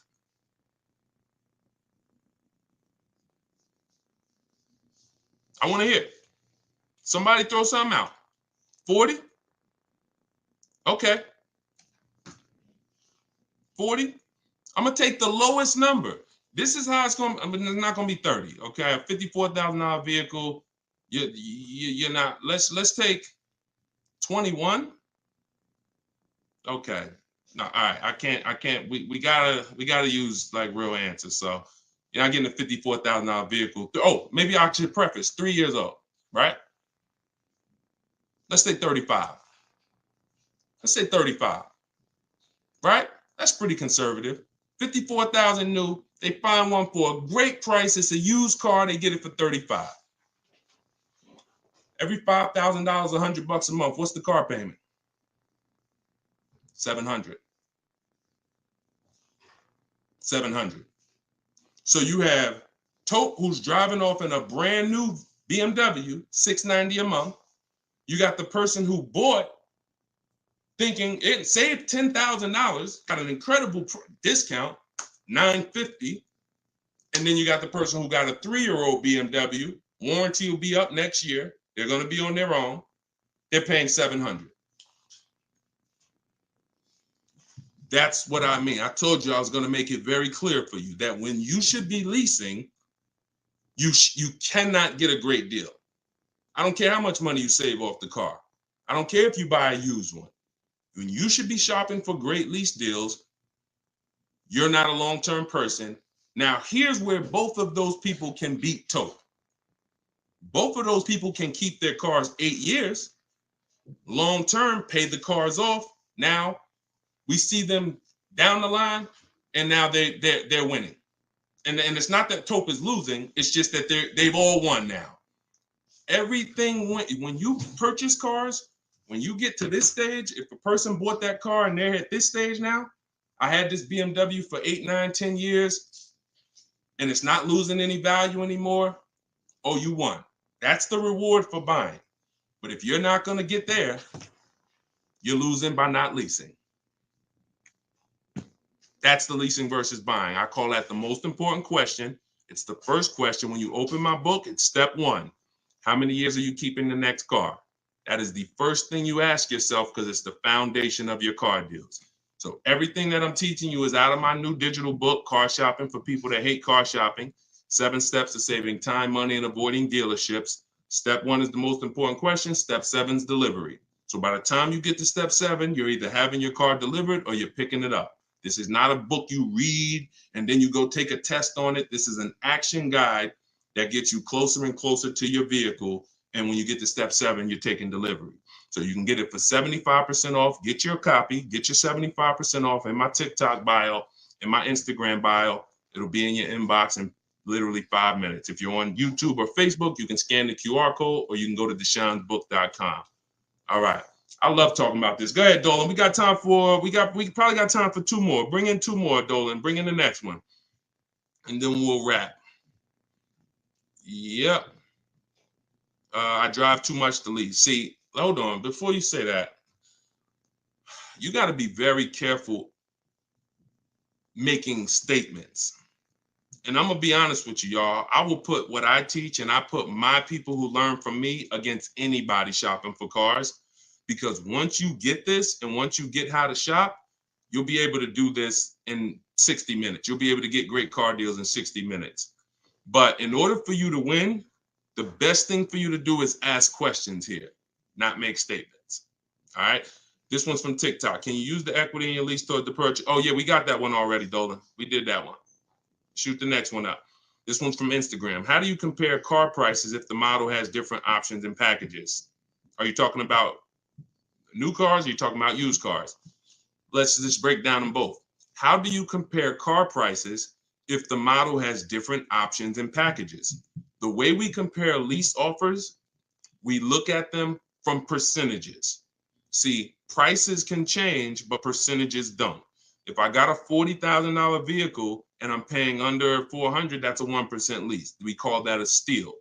If somebody offers me a $42,000 car, if it's 1%, then that's $420. That's why we go by percentages. Same thing with used cars. When we're looking at a used car, I need to know what the original MSRP was. I'm going to get this from the Carfax. I'm going to get this from, there's a site called With Clutch. Carfax has an agreement with a couple manufacturers where they have the window sticker there. So I'm going to get I'm not going to buy a used car, and I would never recommend you buy a used car without knowing the original MSRP, because we want to look at the discount percentage. So example, my Infinity truck I bought, it was $54,000 brand new. The other three that I was looking at, one was 52, one was 48, one was 46. So when I compared the discount off of the new price, this one had the greatest discount off the new price. Therefore, it was the best offer. And that doesn't matter that it had more options than everything. It also had a greater discount percentage wise. That's how we compare, no matter what prices are being thrown at us. When you learn to look at things percentage, and I have calculators in my book. I have ways that we make offers. I have calculators that I've invented, online calculators where we plug in all our offers and then it spits out the counter offers that we should be making. All of that is in there. Like there's more stuff in the book than I could ever describe on this one live stream. All right, go ahead.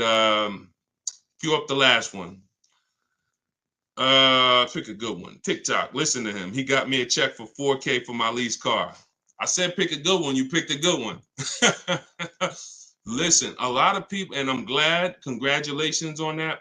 A lot of people didn't even know you could sell leases. If you didn't know you could sell a lease, type a question mark. Be honest. If we're honest here, this is how you're going to win. Because at some point, this person right here who just said I got $4K selling my lease, at some point, they didn't know you could sell a lease. But once they discovered it, they're like, okay, I'm going to tap in. I'm going to follow what he says. And that part of their transaction's 4,000 richer. Forget what they bought. Forget how much they got off the car. Just that part is 4K. So all of you who said I didn't know you could sell a lease, think of how much money you have left on the table returning leases to dealerships without doing an equity assessment. So we must do it. So I'm very big on getting this information out. Y'all can get it any way you want. You can go through all my social media videos. As you can see, those videos are made for different types of people. Some of you are high mileage drivers. Some of you are, going to be leasing. Some of you have negative equity. Some of you are going to be purchasing new. Some of you are going to be purchasing used. Some of you are going to be paying cash. So you can go through the social media videos and piece the ones together that's for you. You can also hop on these live streams, piece the information together for you, or you can go and grab your copy of my new book, Car Shopping for People That Hate Car Shopping, 7 Steps to Saving Time, Money, and Avoiding Dealerships, and you can just have the whole playbook. And the playbook is in there for everything. So if you're leasing now, it's in there. If you're going to be getting your spouse a car, it's in there. I can't tell you how much the book is going to make you. You'll tell me. Maybe 10, 15, 20 years, you'll tell me, this book, Deshone, this book has saved me $20,000. Because the more cars you get, the more your money you're going to save, even if you're going to get one. But I just want you to have the information, get it how you want it. You can get 75% off your copy as part of our book launch in my TikTok bio. Click that link, and then same thing on Instagram. Click that link and then click the button that says get 75% off my new book. But it's only for 30 minutes. After 30 minutes, price goes back up to $97. $24 is better than $97. So, and I'll put the link one more time for you guys on YouTube and Facebook. You can click this link here that says Deshone's book. I just posted it.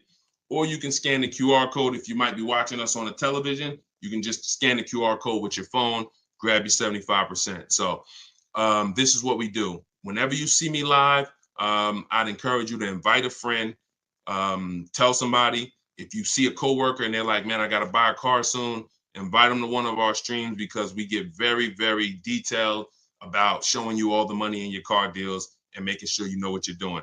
Please, if you're not subscribed to us on YouTube, we got a lot of things coming to YouTube. We're going to be time stamping these questions in future episodes so that you can easily navigate through previous episodes and find your answers. So everything is Deshone the Auto Advisor. Make sure you subscribe to YouTube because we got a lot of stuff coming there. But other than that, have a great day. I'll see y'all in the next broadcast. Everyone who got the book, use it, win with it, and make sure you DM me or email me your success stories. I want to see your deals. Email me your deals, not just your cars. You're going to love it. Once you start making deals and you're confident with the money, you're going to be so excited about sharing the numbers, you might forget to tell me what car you got. You know, Deshone, look at this price I just got. Oh, by the way, it was on this car. You know, so that's what we want. All right. God bless y'all. I'll see you soon.